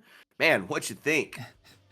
What a great match. What a great weekend of Siege. The Blast R6 Open Qualifier number 3. We have come from almost 70 teams down to the final 2. Both of these teams, the Spiffy John Rank Stacked and SBL, qualifying there for the Phase 2. And now, just trying to find out from a seeding perspective who is going to get the better spot as we roll into Phase 2, that double elimination qualifier that's going to happen next week. So we have gone through the first 2 maps of this best of 3 already, and it is time for the third. Let's go. And it all happens on Chalet. Now, we've been talking about bans recently and exactly what they mean for the round. One of the things that we can probably guarantee, well, I don't know about guarantee, but I'd say with pretty good accuracy is that we will see the Brava banned out, that the Maestro will be played unless we're seeing a whole new set of strats for Chalet, which would be not a bad idea since we've seen SBL play this like 3 times in the last 2 days. That's true. I think there it is. You called it. Brava banned. Definitely looking at SBL playing that Maestro as part of a big part of their defense here on Chalet. They've been very consistent, right? The good teams are, right? We're not saving strats at this point. It's not SI. They're just looking to increase their chance of making it further into that Phase 2 and get their option to play for that last chance qualifier. So this is a team that's good, got a defined strat, and they are making it work. That's right. Dokkaebi, the next to fall in the ban, still just don't want to deal with the devastation of that DMR. And of course, the intel being such a huge factor with Dokkaebi, right? She gets close. After her death, she steals all of your cameras. It is going to be the Valkyrie to follow up as they don't want to have to deal with that extra intel as well. And the Z4s that come with that special extra intel. SBL banning Azami out as they're comfortable playing the Mira set up on top of the library hold without the Azami. Yeah, this is definitely huge to see it. So Azami not going to be a part of it. She was definitely a part of most of the plays that we had seen so far, but like you said, Solus, Fenrir going to be available, and Maestro making his appearance just as is expected as we roll into the first round on Chalet, the last here for what is map 3 of this best of 3. And so far, Spiffy John Rankstack looked very good on Nighthaven. SBL looked very good on Oregon. Time to see who is going to take Chalet. Yeah, that's right. And to the surprise of no one, if you've ever watched a VOD of SBL play Chalet, they are going to start with that 2F hold here. And they're going to do it in a rather fun and exciting way. What you're watching is all of these feet holes being opened up. Castle's going to barricade off library completely. They're going to rely on the long distance game plan. So they're going to give up library for free, where typically you would see a little bit more of a dedicated hold. And with the option of playing it from the long distance. Now here's one of the big parts that we'll see, right? Is this solar area, Solarium, going to be one of those huge sites of contention for all of these maps that it has become lately? Let's see what I can find. Well, Oh, that's the first one going down. That's Reppers has been having a great game, was dominant on Nighthaven, had a fantastic game on Oregon, even though they couldn't convert into a round win. Going to be the first one to go down, but should be recoverable. Should be.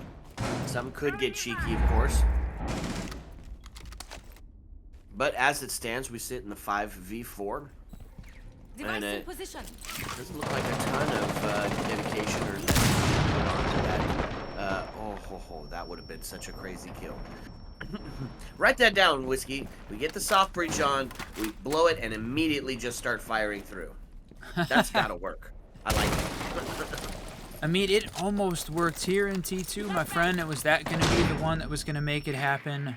Got the flash plus the drone coming out, going to distract, try and keep that drone alive for just a little bit longer. But you can hear that Maestro going crazy right now, looking for what can he take down. So there it is, going to take out the Hibana pellets, going to keep that reinforced wall closed. It's going to protect him from playing behind that position. Going to take out the drone as well.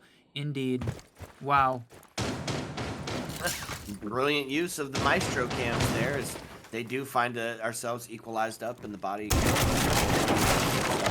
the board, part of that vertical, part of that, vertical investment going to be gone. And still holding on to that angle, so it is still going to be a little bit of resources dedicated towards the solar push. Oh, man.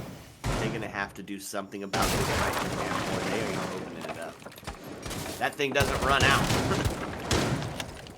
No, exactly. And they got to find Maestro himself, right? If they're able to find where he's hiding, where he's playing from below. But he was looking down in the kitchen, and Rice is going to grab a double, protecting that location. So now it is all up to Aimkey and Spiffy John, who were both holding repels, right? On the solar window and on the big window.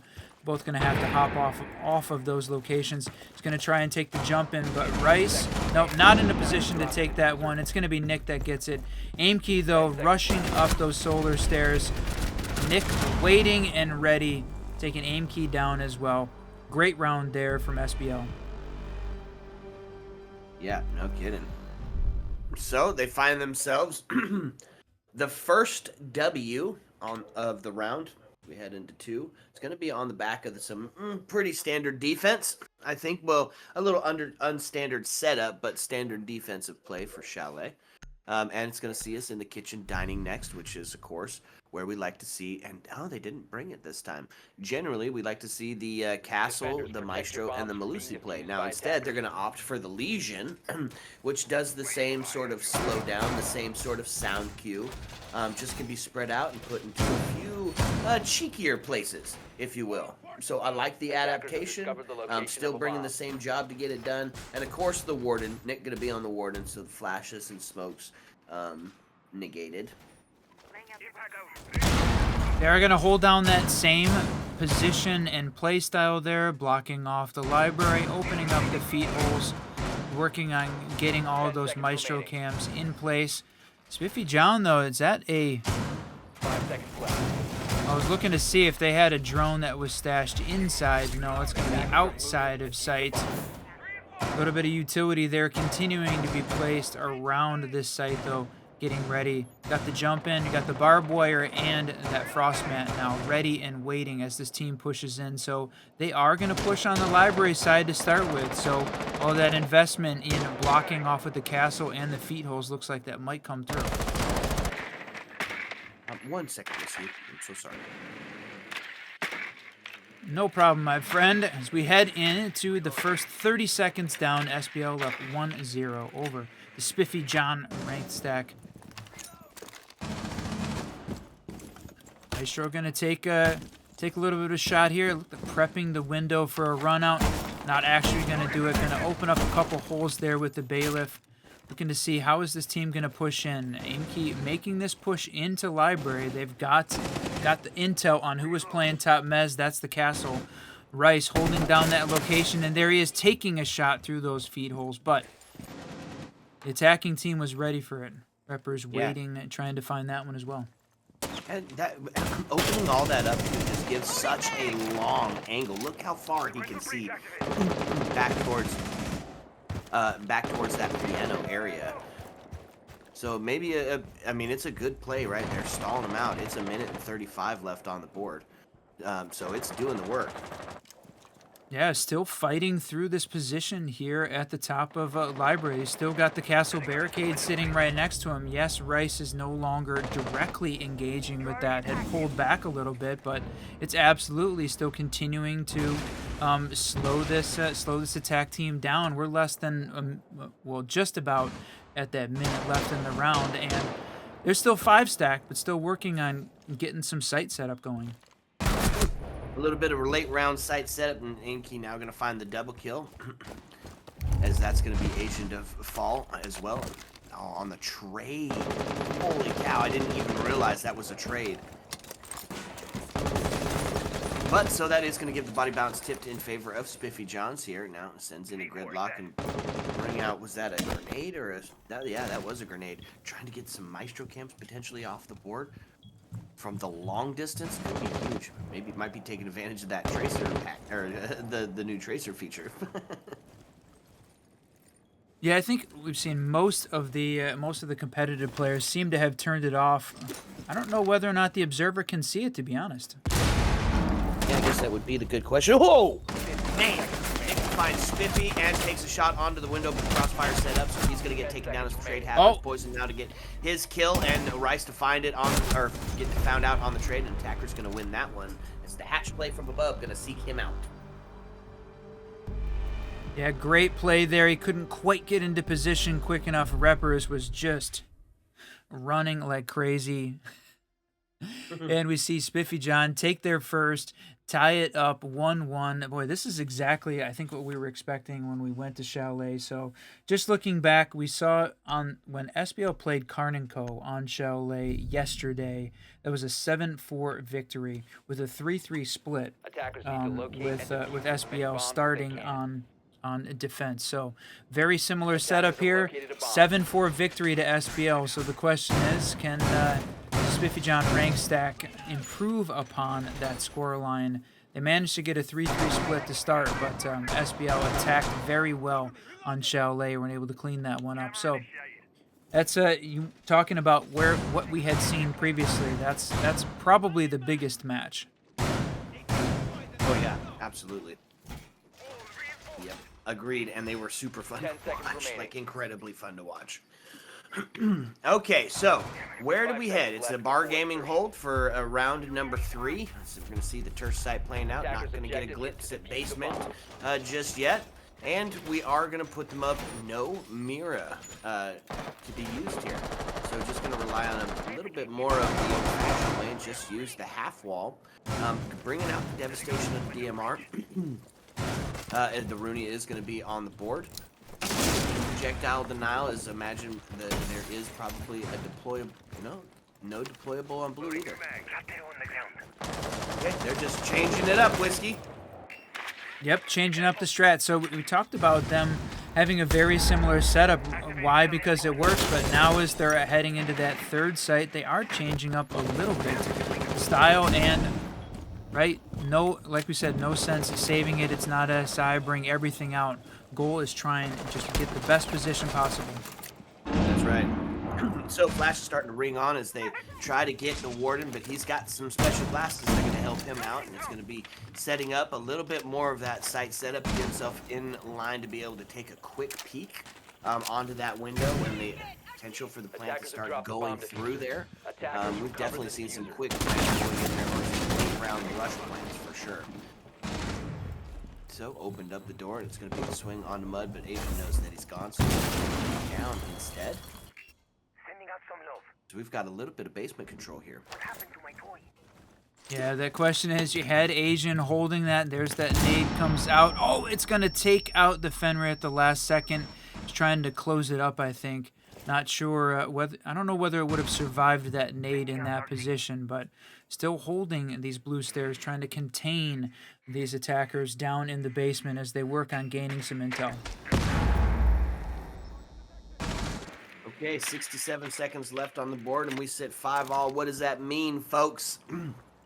That means that the trades are about to get crazy, right? We're 15 seconds away from what we like to lovingly refer to as the frag zone, where it starts to become a little all or nothing, no matter who is still on the board. C4 prime prepped and ready, sends it out. Gonna be able... Oh, it did not take down the planter. It didn't even give any damage to HUD. That is down. Boy, look at that. Flank drone set up. The diffuser is in place, and they have got coverage here. Got Brios and Mud, HUD covering the back of the game's window. So now, and Aimkey playing upstairs, waiting for the run out. Even with 4 players, there's the counter diffuse happening. Oh, okay. Now AMK with the triple kill now takes us into a 2v1. Only less than 7 seconds left on the board to be able to get something to start to make it happen, but not gonna be. Oh, hello, double kill. Oh, now it's from the top. D4 gonna ring out. Not gonna be enough time to do anything with it, whether he finds the kill or not. So just add the KD a little bit, Bomb get the kill, and lose the round. Yeah, he says, got yours in the chat, indeed. A little bit of an irrelevant frag there at the end, but the attackers take the second. So that was a quick execute at the end through the game's window. They had great positioning there from the attackers, outside mud, outside games, plus through the hatch from above from AIMKey. So had all of the holds that they needed. It got close though. SBL. Defenders, protect your bombs from being defused. Still, by we attackers. saw the 3-3 half, so you can see now head down to the basement for round 4. Okay. So I think we saw the same move last time as well, right? It was the round rotate of the 2 first floors in the top, and then the very next go, I believe, was the basement on the round rotate. So kind of sticking to the same strat. They got the book in hand, and we're like, okay, we're running strat B now. Head down to the basement. They're gonna bring some breach denial. They're gonna keep that area denial alive with the smoke. Try to hold off any attempt to get into that snowmobile breach area, or potentially in that trench garage area. And then Legion. I mean, I'm almost ready to take Mira out of the top 5 contenders and put Legion there. Like, I'm almost there for that. Wow, that's a bold statement, my friend. I know. I know, but who do you see every single round? That's that Legion. Who's impactful every single round? Those Legion goose. They're prevalent everywhere. They slow down the push. They stop shield play. He's got the impacts. He's got the pocket shotty. Gun, good. Speed, good. I don't know. I'm starting to make my case for it.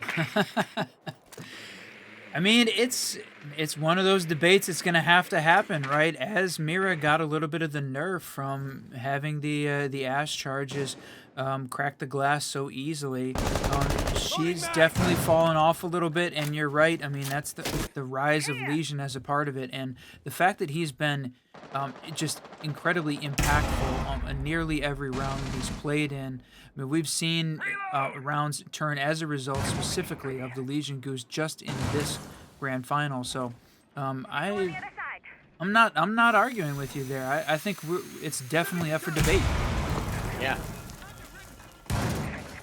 And a bit of an impact trick, or a Hibana trick there. And what you'll notice, you can see it on both sides of that hash, where you put 2 sets trying to get the explosion to concuss the K charge sitting on it, and it works. And because of that efforts, the fruits is we're going to open the hatch up. Oh, that was some siege timing. Asian had peeked that right at the last second, but no.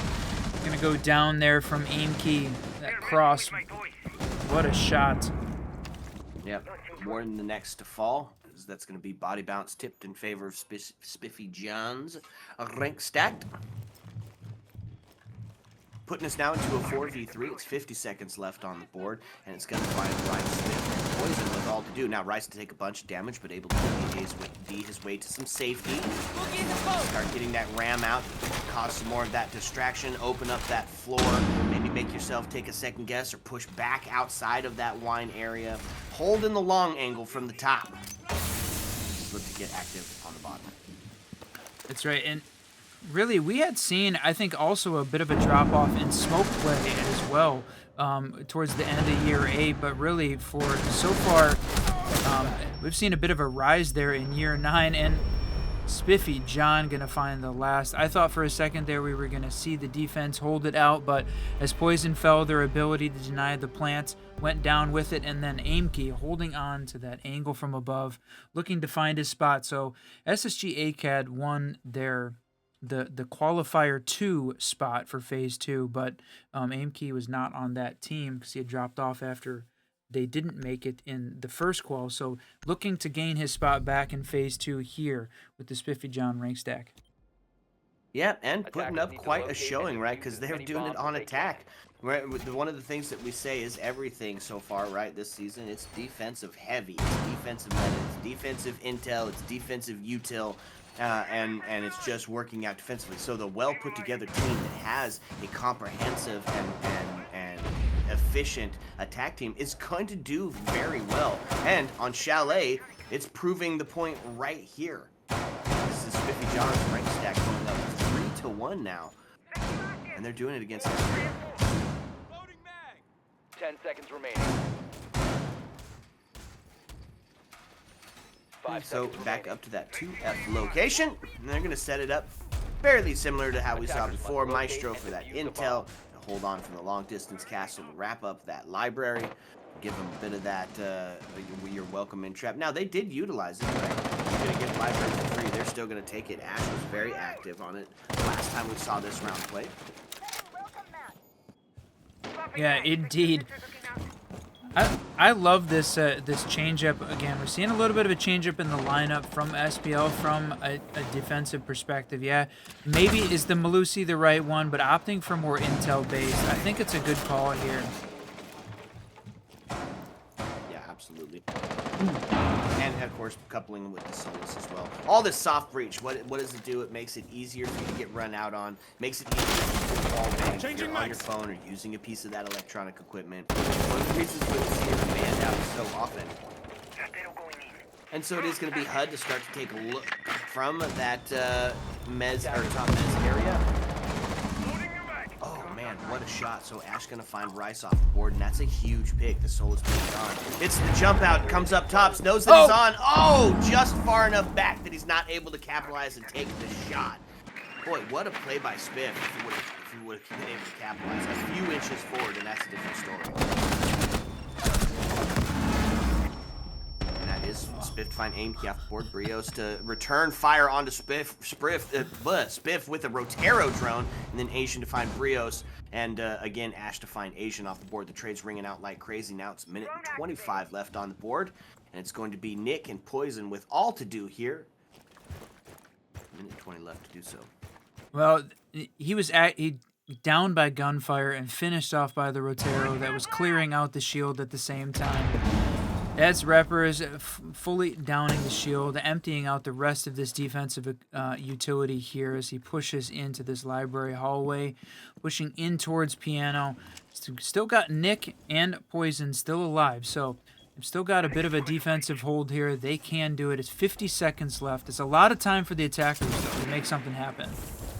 Yeah, oh yeah, plenty of time you can do. Just need to find one. I guess the defenders just need to find one here to equalize and kind of slow down that potential for the push. Because they're going to be set up in a pretty great position here. That's the line team to go out. Location. Oh my lord! Nick to find Spiffy Johnson, or John. Johnson. And then now coming in through the piano is going to find it on the triple kill. Put us into an old-fashioned 1v1 scenario. 18 seconds left, and they're starting to play cat and mouse. This is going to be through the rotate. The pre-fire not going to find anything. 12 seconds left. Case is cold, and it is going to be Poison to wrap that one up, giving defense their next round. Yep, that was the boost that they needed. A little confidence booster there for to see the Spiffy John rank stack slow their roll there for a second and put SBL up 2. So now as we head into round 6, SBL going to hopefully find that third, end up if they're targeting at least the same performance they had versus Karn & Co. Got to see the defense win here. They're going to go to kitchen dining to try it. Attackers need to locate and defuse as many bombs as they can. Kitchen dining. I like it. We'll run the same setup that we ran before, so not very many differences there. No Brava to take those Maestro cams. She was banned out quite early, so it is going to be Castle to have that verticality set up top. You see Castle on the 45. Deter that, split up that potential push into main lobby. Force them to use some utility or and divert some man count around. And then back up to the library trap.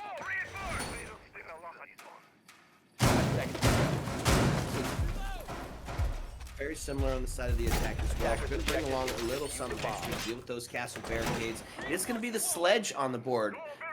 And opting for a couple of those grenades. What? Oh, that's unfortunate. Oh. I think trying to make some rotate holes there potentially. Oh, that is seriously unfortunate. Yeah, that's a tough one. Especially taking the Maestro off the board. Now he's going to be relegated to his own cams. As Spiffy John's rank stack going to take the early lead. Oh, and for sure, we consistently saw them use the Maestro cam to be able to try and hold the Hibana from opening up the windows from those solar windows. So it's also going to allow all the drones in, and that's a double kill there from Aimkey. Going to clear out the utility, clearing out that Maestro cam that's playing down below. Going to open up a line of sight, but Nick going to take off the board. It's getting overly aggressive and pays for it. Still, 2v3, Rice versus Nick. They have managed to hold on here. Still got a minute 45 left, so plenty of time for the attackers as well, but not letting the 4v5 deter them at all. It's crazy that all that action happens so fast, right? Normally we've been seeing this hurry up and wait scenario where it's just letting the teams get themselves in place and starting to set up for that eventual collapse onto site. But no, not this time. It's some aggression shown by Spiffy John's rake stack. And after the dust settles, they have a 1-up in the body balance. Attackers have dropped the bomb diffuser. Attackers recovered the diffuser. It's map 3. That's right, Nomical. We're going the distance on this one, baby. 60 left on the board, Whiskey, and it's going to start to see this final push come into play here. Going to need to see Brios become a little bit potentially more active. Now, he has been playing that floors very religiously, so for him to not have any kills, not exactly, earth-shattering, of course. Not his job. That's right. And just, oh man, all this time has now gone down, and they're HUD taking down Nick. That was what they needed. That last one, attacker's gonna win it. Spiffy John gonna be the one to finally clean that up. That was, it took them basically a minute there to get themselves set up in position, identify where the defenders were, and then clean it up in the last couple seconds. Great round there. It's a 4-2 half. For Spiffy John taking Chalet. SBL looking a little bit vulnerable here. The thing about this is, we're looking back, all of the best of threes have all gone 3 maps. We haven't had any really dominant showing. The SBL Karn & Co., the Outlast game also all went 3 maps. So everybody fighting, not wanting to give up an inch. And even when it comes down to what's essentially the show match proceeding, also neither one of these teams giving up. Gonna fight all the way to the end, my friend. That's right. Kicking, screaming, and clawing the whole freaking way. Yeah, I gotta work for every single inch. So, it's now 4-2. We find ourselves on the standard split. Does go in a little bit of a plot twist towards the attacker side. So, if I'm a Spiffy John fan, I'm feeling pretty good about this defensive half, as we only got to find 2 to find ourselves on a match point scenario. The thing, though, is Attackers are heading SBL is a great attacking team, right? They are an incredible attacking team, and we're going to see Poison be able to put himself back onto the Monty.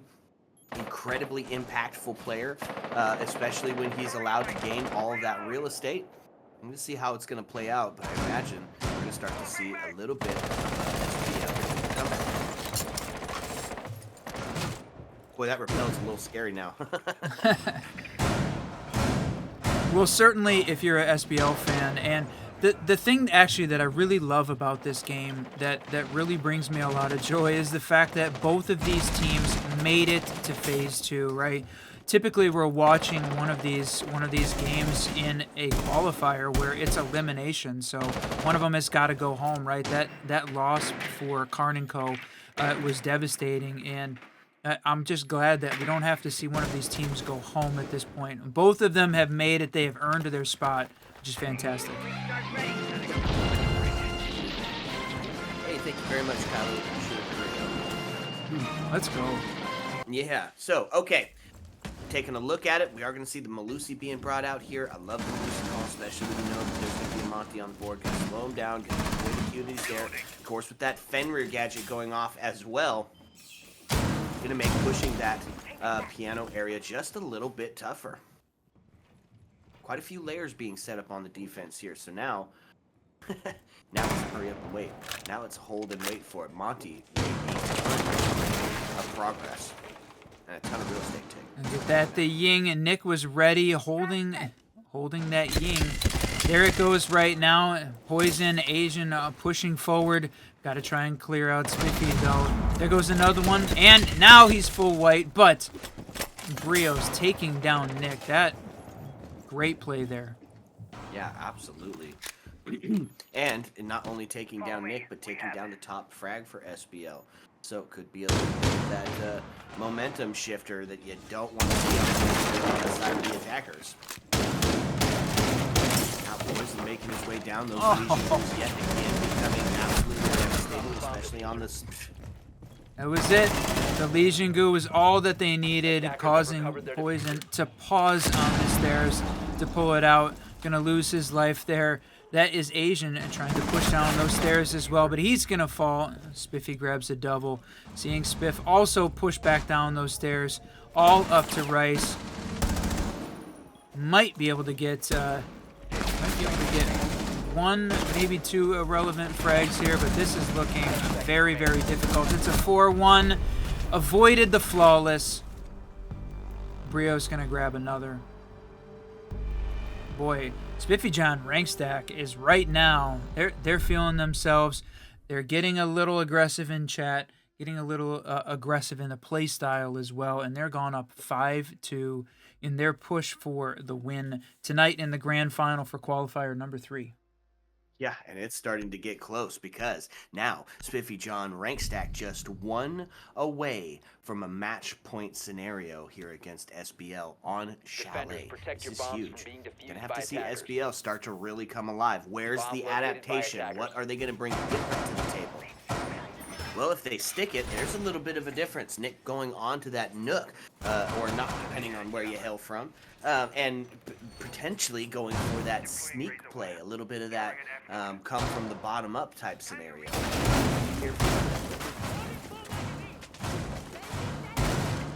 Now, on the defensive side of it, we are gaming. As Spiffy John rank stack not also, or they are going to bring that Mira along a little bit more comfortable with utilizing that on the closet, holding on to the library with it. They need to help support that so that they can't just ace or Hibana charge that Mira gone. And then of course, who would have guessed that Fenrir would be on the board again? Yeah, certainly Fenrir belongs in that golden rings of defense, holding on to that spot because when he's available, he's played. And you're right, we're definitely gonna have to have a conversation about the Legion, but interestingly enough, not on the board this time. We'll see whether or not that's going to be an impactful part of the way that this round plays out. Malusi making the appearance. Talked about her being an important part of the way that SBL played Chalet previously. Was not a big part of their defense here in this game. Yeah. Yep, exactly. So on the side of the attackers, they are going to bring the gridlock back out. I love the gridlock, completely underutilized, perfect for dealing with that flank. And that sound cue, of course, where you got yourself an execute going down, smokes, and of course, potential impact EMPs. So it's great to see her being utilized here, especially if you're going to have some players that are going to be roaming about like that Malusi, who's just been active either attack or defense. They're going to do a lot to potentially slow them down. Thought we were going to see. Look at all of these drones from the attackers, all making their push down the blue stairs all at the same time, looking for who they can clear out from that position. Going to push into piano. Asian looking to open up a hole there. Going to hear that the Rotero go out, and there they're going to use the can opener to open that line of sight down blue. And and start to give them a little bit more control. But keep holding on to the angle, takes a pre-fire, not going to amount to anything. Just on the outside of those beats, and he's got, missed one, and send it in yet again. Flashes start to ring out. They know he's in there. It's not exactly this. He's done a great job of avoiding where that is. Yeah, Asian fighting Johnson, AMK to find a double, taking Rice and Asian off the board, and it's going to be Spiff to find the Malusi. Now takes us into a 3v3 with 33 seconds left on the board. Sheesh. Oh, taking a shot from above. Now you've got HUD and Brios playing back in the stock area. Still got AimKey playing on blue, holding that angle, but Nick, Spiff, Poison trying to find what is going to be this play in. So, going to see that that Rotero drop in. Are they going to go for the drop plant right here? Indeed. Gets one. Now, smoke's going down. He's going to have to stick this thing. Finds himself in a plant scenario. The crossfire set up. Is Brios going to be able to do anything about it? He's going to take the swing in and find one. Now it's going to be all on the shoulders of Spiff to hold this and not let that diffuse go down. He's just got to play a cheeky game of cat and mouse here. Hold off and look for the pick. Now, oh man, the siege timing, Whiskey. They pass each other like two ships in a night as one goes for the vertical and one tries to maintain and hold on to the top. Oh, it's going to take a, not a bunch, but enough damage there to put him in a little bit of a tough position. Still got 10 seconds left. 8, 7, there it is.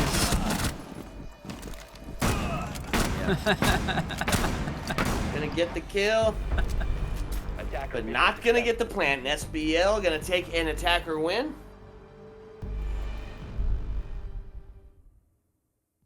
Well, let's Bring that go. score line a little bit closer. 5-3 is now it sits.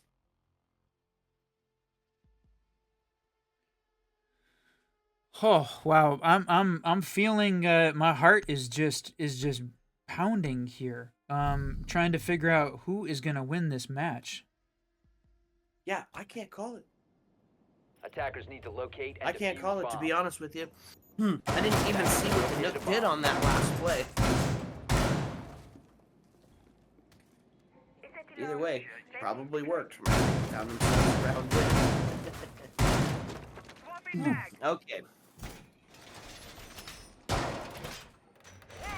Yeah, as we're rolling into our 14th hour of casting between yesterday and today, so absolutely feeling it. But the fact that we've gotten a chance to cast this grand final for the qualifier 3, I mean, I got to know. I need to know who is winning this, who is going to come out victorious. We've got so much time invested in this tournament, in these teams. It's just it's critical to figure out who is going to win it, and we're going to figure it out here. 5-3 heading into round 9. First 20 seconds, first 15 seconds are done, my friend. That's right. You're going to start to get on those drones and do what the drones do best. Suss out where the heck these defenders are at. Now, you're going to have a job trying to get past the mute. And of course, one of that mute's main jobs is going to be to help secure those Miras and keep them up in line. Because it's one of those last lines of defense, right? I think so. First step is going to be get those Twitch drones off the board if you're Spiffy John. Yeah, that's right. Right.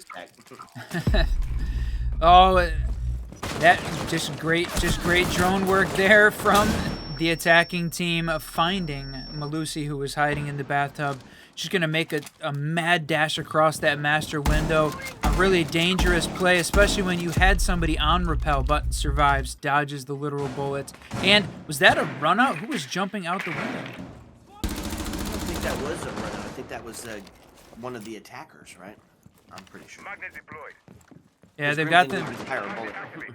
Okay, they've got themselves all of this control now, master and office, fully under control.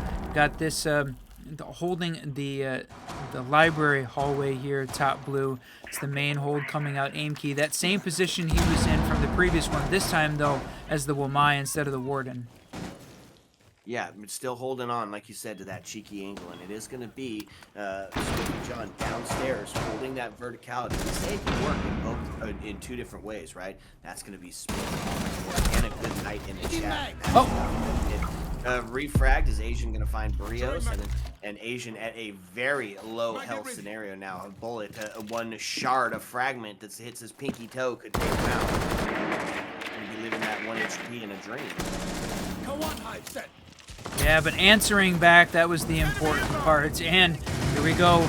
Poison bringing the heat from behind Aimkey. They've got a ton of utility there trying to push and get him down, which he does. He rotates down. It's going to make the trip down into the basement for a little bit of a flank setup here. But now at this point, got the attackers have got complete top floor control. And that's going to be Poison to find Aimkey as we now find ourselves into a 3v3. 2 seconds left on the board. SBL trying to hang on here, not wanting to let it get to that match point scenario, and it is going to be Poison to start rotating up into sight as the smokes go down. And get that aforementioned smoke. Oh, 5 seconds left. Poison to find HUD, and now with 4 seconds left, that plant has to go down. All going to be on the shoulders of Spiffy John. He's going to try to do it from the vertical. They sussed him out and they were ready for it, and that is SBL to find another round win, taking us to 5-4. Yep, we were seeing Spiffy John get his ranked stack and getting a little bit excited there. We talked about that right at the end of the round, but SBL kept their cool despite some chatter in the game chat. Made that one come alive there, and we see 5-4. We'll bring up that scoreboard real quick. So it's been a little bit of back and forth, 2-2. Nobody gaining a ton of momentum here. So we hit round 10 between these two titans. Back to kitchen dining, my friend. That's right. And are we going to go all the way? Looks like we're going to go all the way. I'm here for it if we do. It certainly does feel. I know we hit the double overtime as part of that is it the Outlast game? We went to double OT. Yep, I think so. Yeah, right after they already had a double OT. 10 seconds to insertion. Oh no, that was the SBL Carnico game that went double OT 8-7 on Attackers are Bank. moving out to locate a bomb and defuse it. That was the game I was thinking of. It was just same thing, a roller coaster ride of emotion, trying to figure out which team, and that one was a win or go home game. Yeah, where the pressure is really on. Instead of just for the pride, it's on the line for here. Well, a little bit more than pride. Seeding is very important, of course. Obviously. Okay, let's talk about it. We said back to that first floor site. So, I'm going to bring out a slew of characters that you know and love. Malusi and Legion. Potentially some of those prevalent roamers. And, you know, if we look at KDs, too, it's all very similar across the board, Whiskey, right? 9, 7, 7, 5, 7, all very close. 5, 7, 9, 5, 6, all very close. So not one individual standout like we've kind of seen on some of these other maps. Really just more of the team effort here. Yeah, everybody's stepping up exactly when they need it, and it's great to see. I love this game. I love the fact that we're getting to see these two teams fight it out. And, I mean, happy Easter, everyone. Yeah, that's true. Bringing a little treat. Okay, first minute and a half done here. As Spiffy John trying to put themselves onto that match point scenario. SBL mounting a valiant comeback here. And we are going to see some shield play as Monty getting active and moving, right? Going to get that potential for that lobby to open up, get behind that bomb chassis, and then get yourself a little bit of a back plan. Yeah, they've got that wall opened up now. You've got Poison pushing in, but no, Aimkey gonna take him down from above. They did not have the vertical control in place. Not sure if they thought they did, or did not know that Aimkey was playing in that position. So That's tough for that team. That's poison going down. It's obviously going to be the planner in that case. So, like we said, Spiffy John 1 round away from hitting match point. They're up 5-3 on this one. Well, how about make it 4-3? Yep, that's right. It's going to get taken off the board. It's going to be the shot on the trap. Running out from the balcony almost amounts to a kill, and instead it's going to take Spiff going up and now puts us into a 3v2, into a 3v1 as Asian is the sole left alive. All to do and can't take the Legion goo out. He's going to die to this goo if he doesn't take it out, and he's going to get by goo. Oh.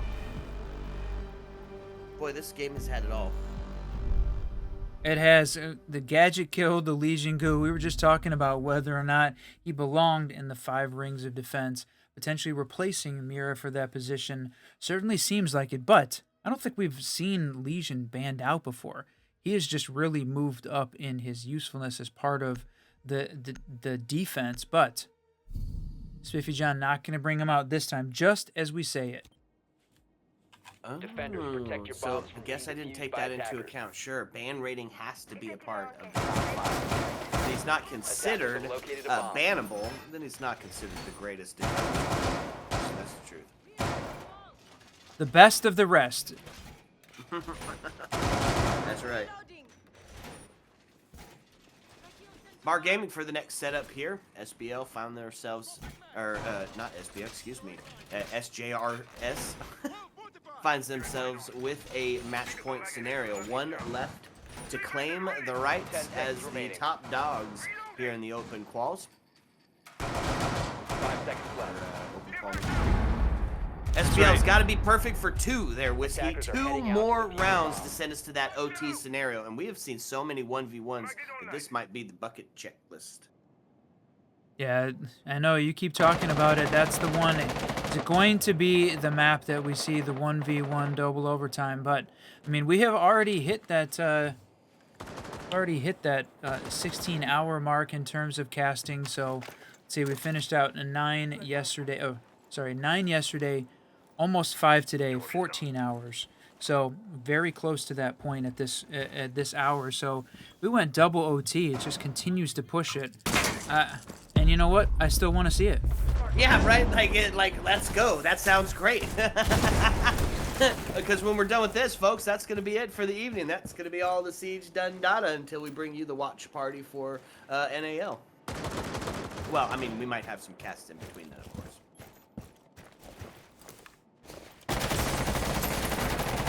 Asian going to be the first one. Yes. Yep, and it's going to be onto the Fenrir, so wherever they're at, that's where they lie. Bit of a switch up here, so we are going to see King on the board. We have seen her a couple of times this evening, but Maverick going to be utilized here. Love the Maverick play. Where is he going to be utilized is going to be the big question. Yeah, that's right. They didn't need to open a hole up. They used the can openers to open up that garage door. You can see that from down below. So what I'm thinking is walking up those fireplace stairs and opening up one of those sight lines through the feet into stock. We had seen that used previously to be able to clear out stock as long as they don't know that he's down there and try and get that thing opened up silently. Kaid's still playing in that position. Caught a little bit of Solus there on the rotate. She's walking herself down. Question is, yeah, gonna push up on that Maverick. Rice pushing in from that basement. I forgot all about that Maverick play. That was pretty great. And there it is. You were absolutely right. And they're going to find the kill off of that as well, as now we find ourselves into a 3v3 scenario, into a 3v2, into a 2v2 as the trades start to ring out. Fire going to stop them from rotating back to the closet. It's going to be AMP going up top. Now as we've got the diffuser in hand, 2v2 starting to go, the plant's starting to go down. Soul's going to have to utilize that gadget now. Try to stop this plant as that hatch is closed. Aimkey sort of hiding in this position. Is going to go outside, go for the run, but he's not planting in the typical location. Now he's stuck outside. Seconds left. Oh my lord. 10 seconds to go. Oh my lord, 10 seconds, and this could be a game over. It's all on the shoulders of Spiff now. He's got to get this plant down, and they're starting to converge on him. Now he takes the shot. He wins gonna it! find one in the 1v1, gets the plant down. It's now or nothing. It's do or die. Brios versus Spiff in this 1v1 showdown. So taking the shots onto Solus, and Spiff is gonna win it. SBL attacker. Wow. Holy smokes, I cannot believe that. Match points again, boy. Wow, Spiff just holding on, keeping his team alive there.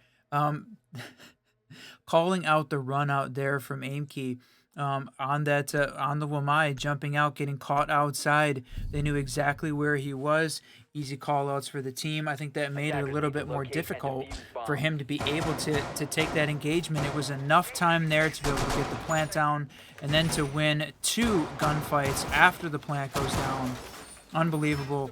Spiff definitely earning his position on this team and any future team because going crazy right now. Both of these teams, though, just playing lights out. Incredible siege, and I'm loving it. Yeah, me too. Okay, Whiskey. Gonzo makes a good point in the chat. He says, maybe, just maybe, Legion is too good to be banned. And that would make him pretty elite. That would make him the top of the elite. 5 seconds to insertion. Anybody that brings a significant advantage has got to be one that you got to think about banning, I think. So the fact that you're picking other operators to ban, meaning that they're potentially more valuable either in the play style or in the way that they're played against you. I don't know. It's a question mark. Yep, you're right. No, okay. I'm back on the... No, he's not part of the top 5. Okay, fine. For now. You'll rue the day when you start seeing Legion banned out. Okay, on the side of the attacker or defense, we are going to see a little bit of a switch up here. Is Bandit going to be brought out? C4 in hand and do some his due diligence. Maybe a bit of tricking. Should they be able to hold that verticality like they did last time? And of course, Vigil going to be on the board, so potential for that late round flank going to be huge. And instead, he's just going to be holding on to the top or holding on to Mez. Looking to catch one early on the double. Yep, not going to find anybody. Nobody pushing that main door. Just seeing this attacking team working the drones, try and find where these defenders are. Aimkey running that Solus, so in a position to be able to find them. But so far, there's a lot of drone work happening here from the attacking team. Yeah, they got to take their time a little bit, right? They got to be a little bit more methodical because this is it. This is the last round. If SBL does not win it, it's over. So a little bit of tandem backing up here, a little bit of synchronized retreat as they're going to be making their way around to that garage area. Start to put some pressure on the backside here. Poison gets down to that west main. He's going to be active. He's going to be moving. He's not afraid to push the line. It's going to be Melusa who take quite a bit of damage, but she's able to WA. We heard, okay, no, she's not. She's going to be finished off and killed, and that's going to give body bounce back over to SBL as they're making a run towards OT. It's interesting. We were seeing Poison pushing his way in, using the walking drone there to find. They've got a Fenrir trap. They've got a Melusi in place. Now knows where both of those are. It was interesting. We had Ram sitting upstairs, holding down that master bedroom, just waiting. The defense did not have any intel on where she is, so working on the rotate and the flank right now. Yeah, no kidding. There it is. Monty starting to push into that wine cellar area, starting to make his presence known, and there's a huge kill. Is Aimkey going to find Rice? He's going to get traded out immediately as the air jab goes off. Asian found Aimkey, Spiff to find Spiff, Asian to find Brios, and just like that, it's now all resting on the shoulders of HUDs as the plant starts to go down in this 1v4, and it's looking like we're going to see some OT, baby! Yep, SBL had the perfect placement there.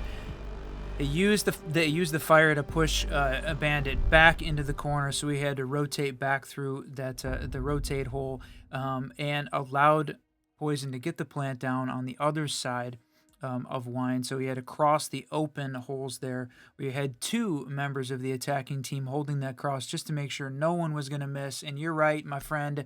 OT 6-6 as we get to that point.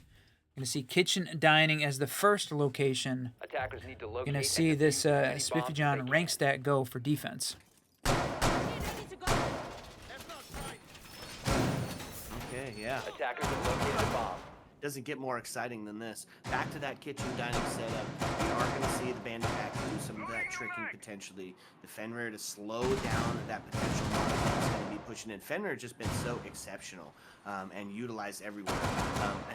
Just forcing yourself to utilize a ton of utility and gunfire and potentially losing your life to 10 seconds left. Right. 5 seconds left. What did they bring to the table to do so? They did bring the hard breach. We are going to see Ace to Attackers try are and heading out to combat defuse the bomb. whatever bandit or the main breach. No impact EMPs, however, so they are going to have to deal with that with the verticality, which of course we do see the Ram on the board to do that. Yeah, that is interesting, right? We have not seen a lot of breach denial come off from either team, so the fact that they're bringing it out here into OT, a little bit of a change up in this strat, maybe trying to throw a little bit of a wrench in the works, change up the strat there, and looks like they potentially caught SBL off guard, like you said. No impact EMPs. Don't have the Thatcher, don't have any of the other operators bringing it. Poison with the Monty bringing out those can openers. So, you know, that could be enough of a change up to give this team what they need to pull ahead to start off with in overtime. Swapping mag. Yep. Breaching sequence activated. Yep, you're absolutely right. So, first minute done. The drone's doing their job, sussing them out. Probably going to take a little extra time here. Make sure they've really got the locations on lock. Like you said, or like we've said, it's 5 seconds after you have drone to spot that intel is still valid and real and not potentially changing. So that's why you see him take a ton of those drone breaks, because it's absolutely necessary in the game of intel in inches. Drones are king. That Poison just continually activating this location, pushing in. Yep, finding it. They've got those walking around the Legion Goose. 2 of them in those locations. There's another one that comes out, and look at this. The run out from Spiffy. Oh, no. Poison going to take it down, and Claymore going to claim another. Boy, the runouts there just really hurting this Spiffy John rank stack team. You notice every time he gets a goo into it, he looks towards the corner to pull it out, folks. It's because his shield goes onto his back. It's a little bit harder to make that shot as he's pulling out the Legion goo. So it's a 4v2 now, 50 seconds left on the board. We have seen a 4v2 hold against SBL. So yes, they're up in hand advantage, but they're not in close tight ready for that execute. We've seen them lose this before, so it's still a potential for a win here on the defense. Poison making his way down into sight. Intel that he's up here. He's going to go for that shield badge, it looked like. Yes, it did. No. Bandit makes a run back. Oh, it's going to take another. It's a 1v3. All of those flashes coming out. There's the plant going down, and Spiff is going to be the one that takes down HUD to finish it there. Finish that round. This game is not over yet. We are in OT. Got at least one more round heading into 14. So if you are just joining us, well, you hit it at the perfect time. It's a best-of-3 grand final between the Spiffy John rank stack and SBL. The first game, Nighthaven, goes 7-5 in honor of the ranked stack. Oregon goes 7-1 to SBL. Very dominant performance from them. Chalet 4-2 half. We've gotten ourselves all the way to 6-7 in there. SBL coming back when they were down, or when they were up that 4-2 on the half. Holy smokes, my friend. Yeah, no kidding. I can't believe that we have found ourselves. So SBL goes on to the defense for this potential last round, this overtime match point, and to do so, it's going to be that coveted kitchen dining defense, right? And it's going to be utilizing not the castle this time. interesting. Almost every time we brought that castle along to help slow down this attacking team. I hope this isn't a misstep on one of their best defensive sides. 5 seconds to insert. Yeah, I'm wondering whether or not... Okay, so they're bringing out the Warden instead. I don't think they had typically been running the Warden with this setup, so thinking that potentially seeing more flashes come out, maybe Spiffy John working on a sort of a rush play instead and need to have more visibility as an alternative. But I think, and, you know, Namical bringing it out in the chat, like I would love both of these teams. The good news is we don't have to give up either because both of these teams qualified for Phase 2. This is a final for seeding and for placement. So right now, it's just all about clout, who is going to win it, and I'm glad we don't have to pick a favorite here. It's gonna be tough. It's gonna be the tough call. Yeah, like Namico said in the chat, I'm conflicted. I love both of these teams. Okay. So, on the side of the attackers, we are going to see the Roteros come out and try to force some of these players out of position, try to get rid of some of those Maestro cams. It is going to be the Hibana that they brought along for the breach. Little interesting, maybe anticipating a little bit of some impact tricking potentially on the main breach. Yeah, that's a potential.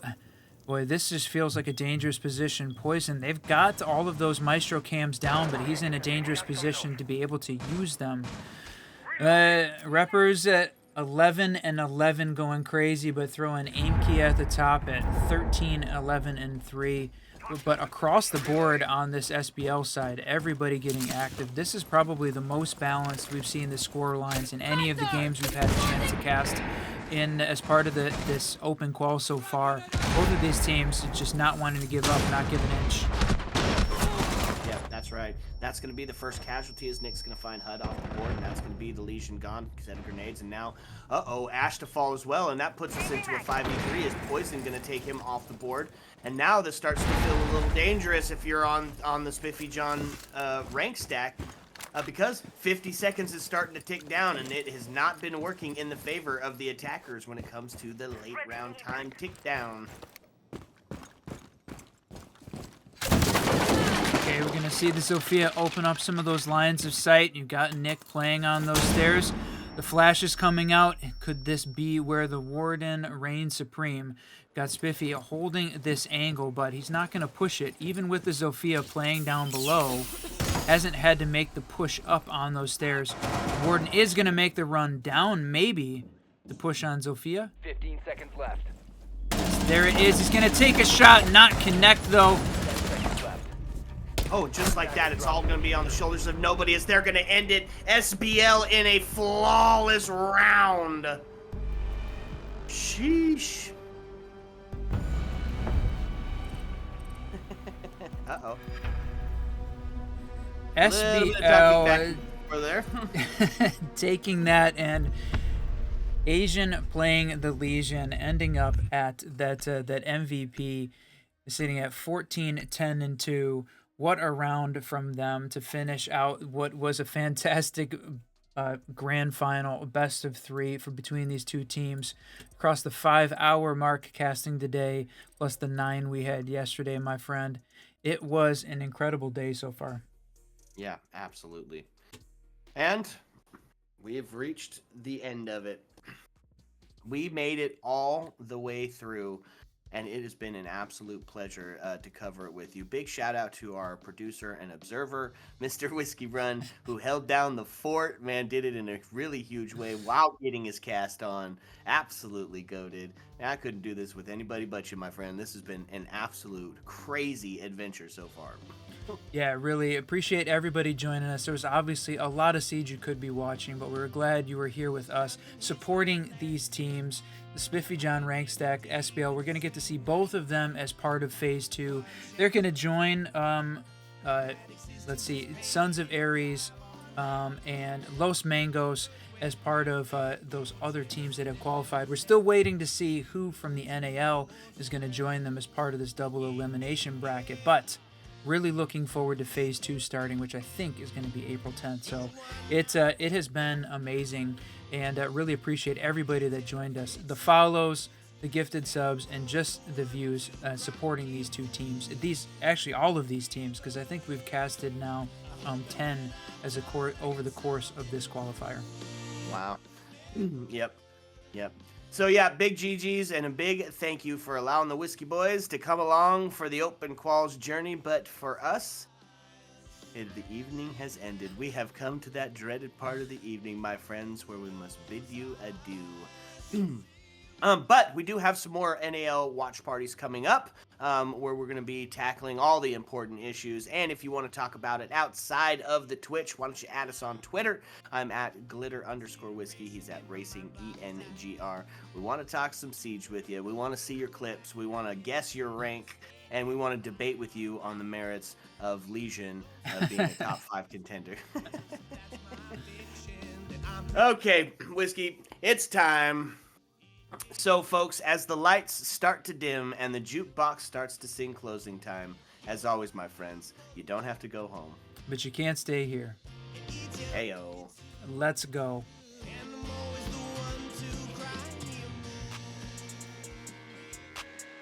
ain't about it.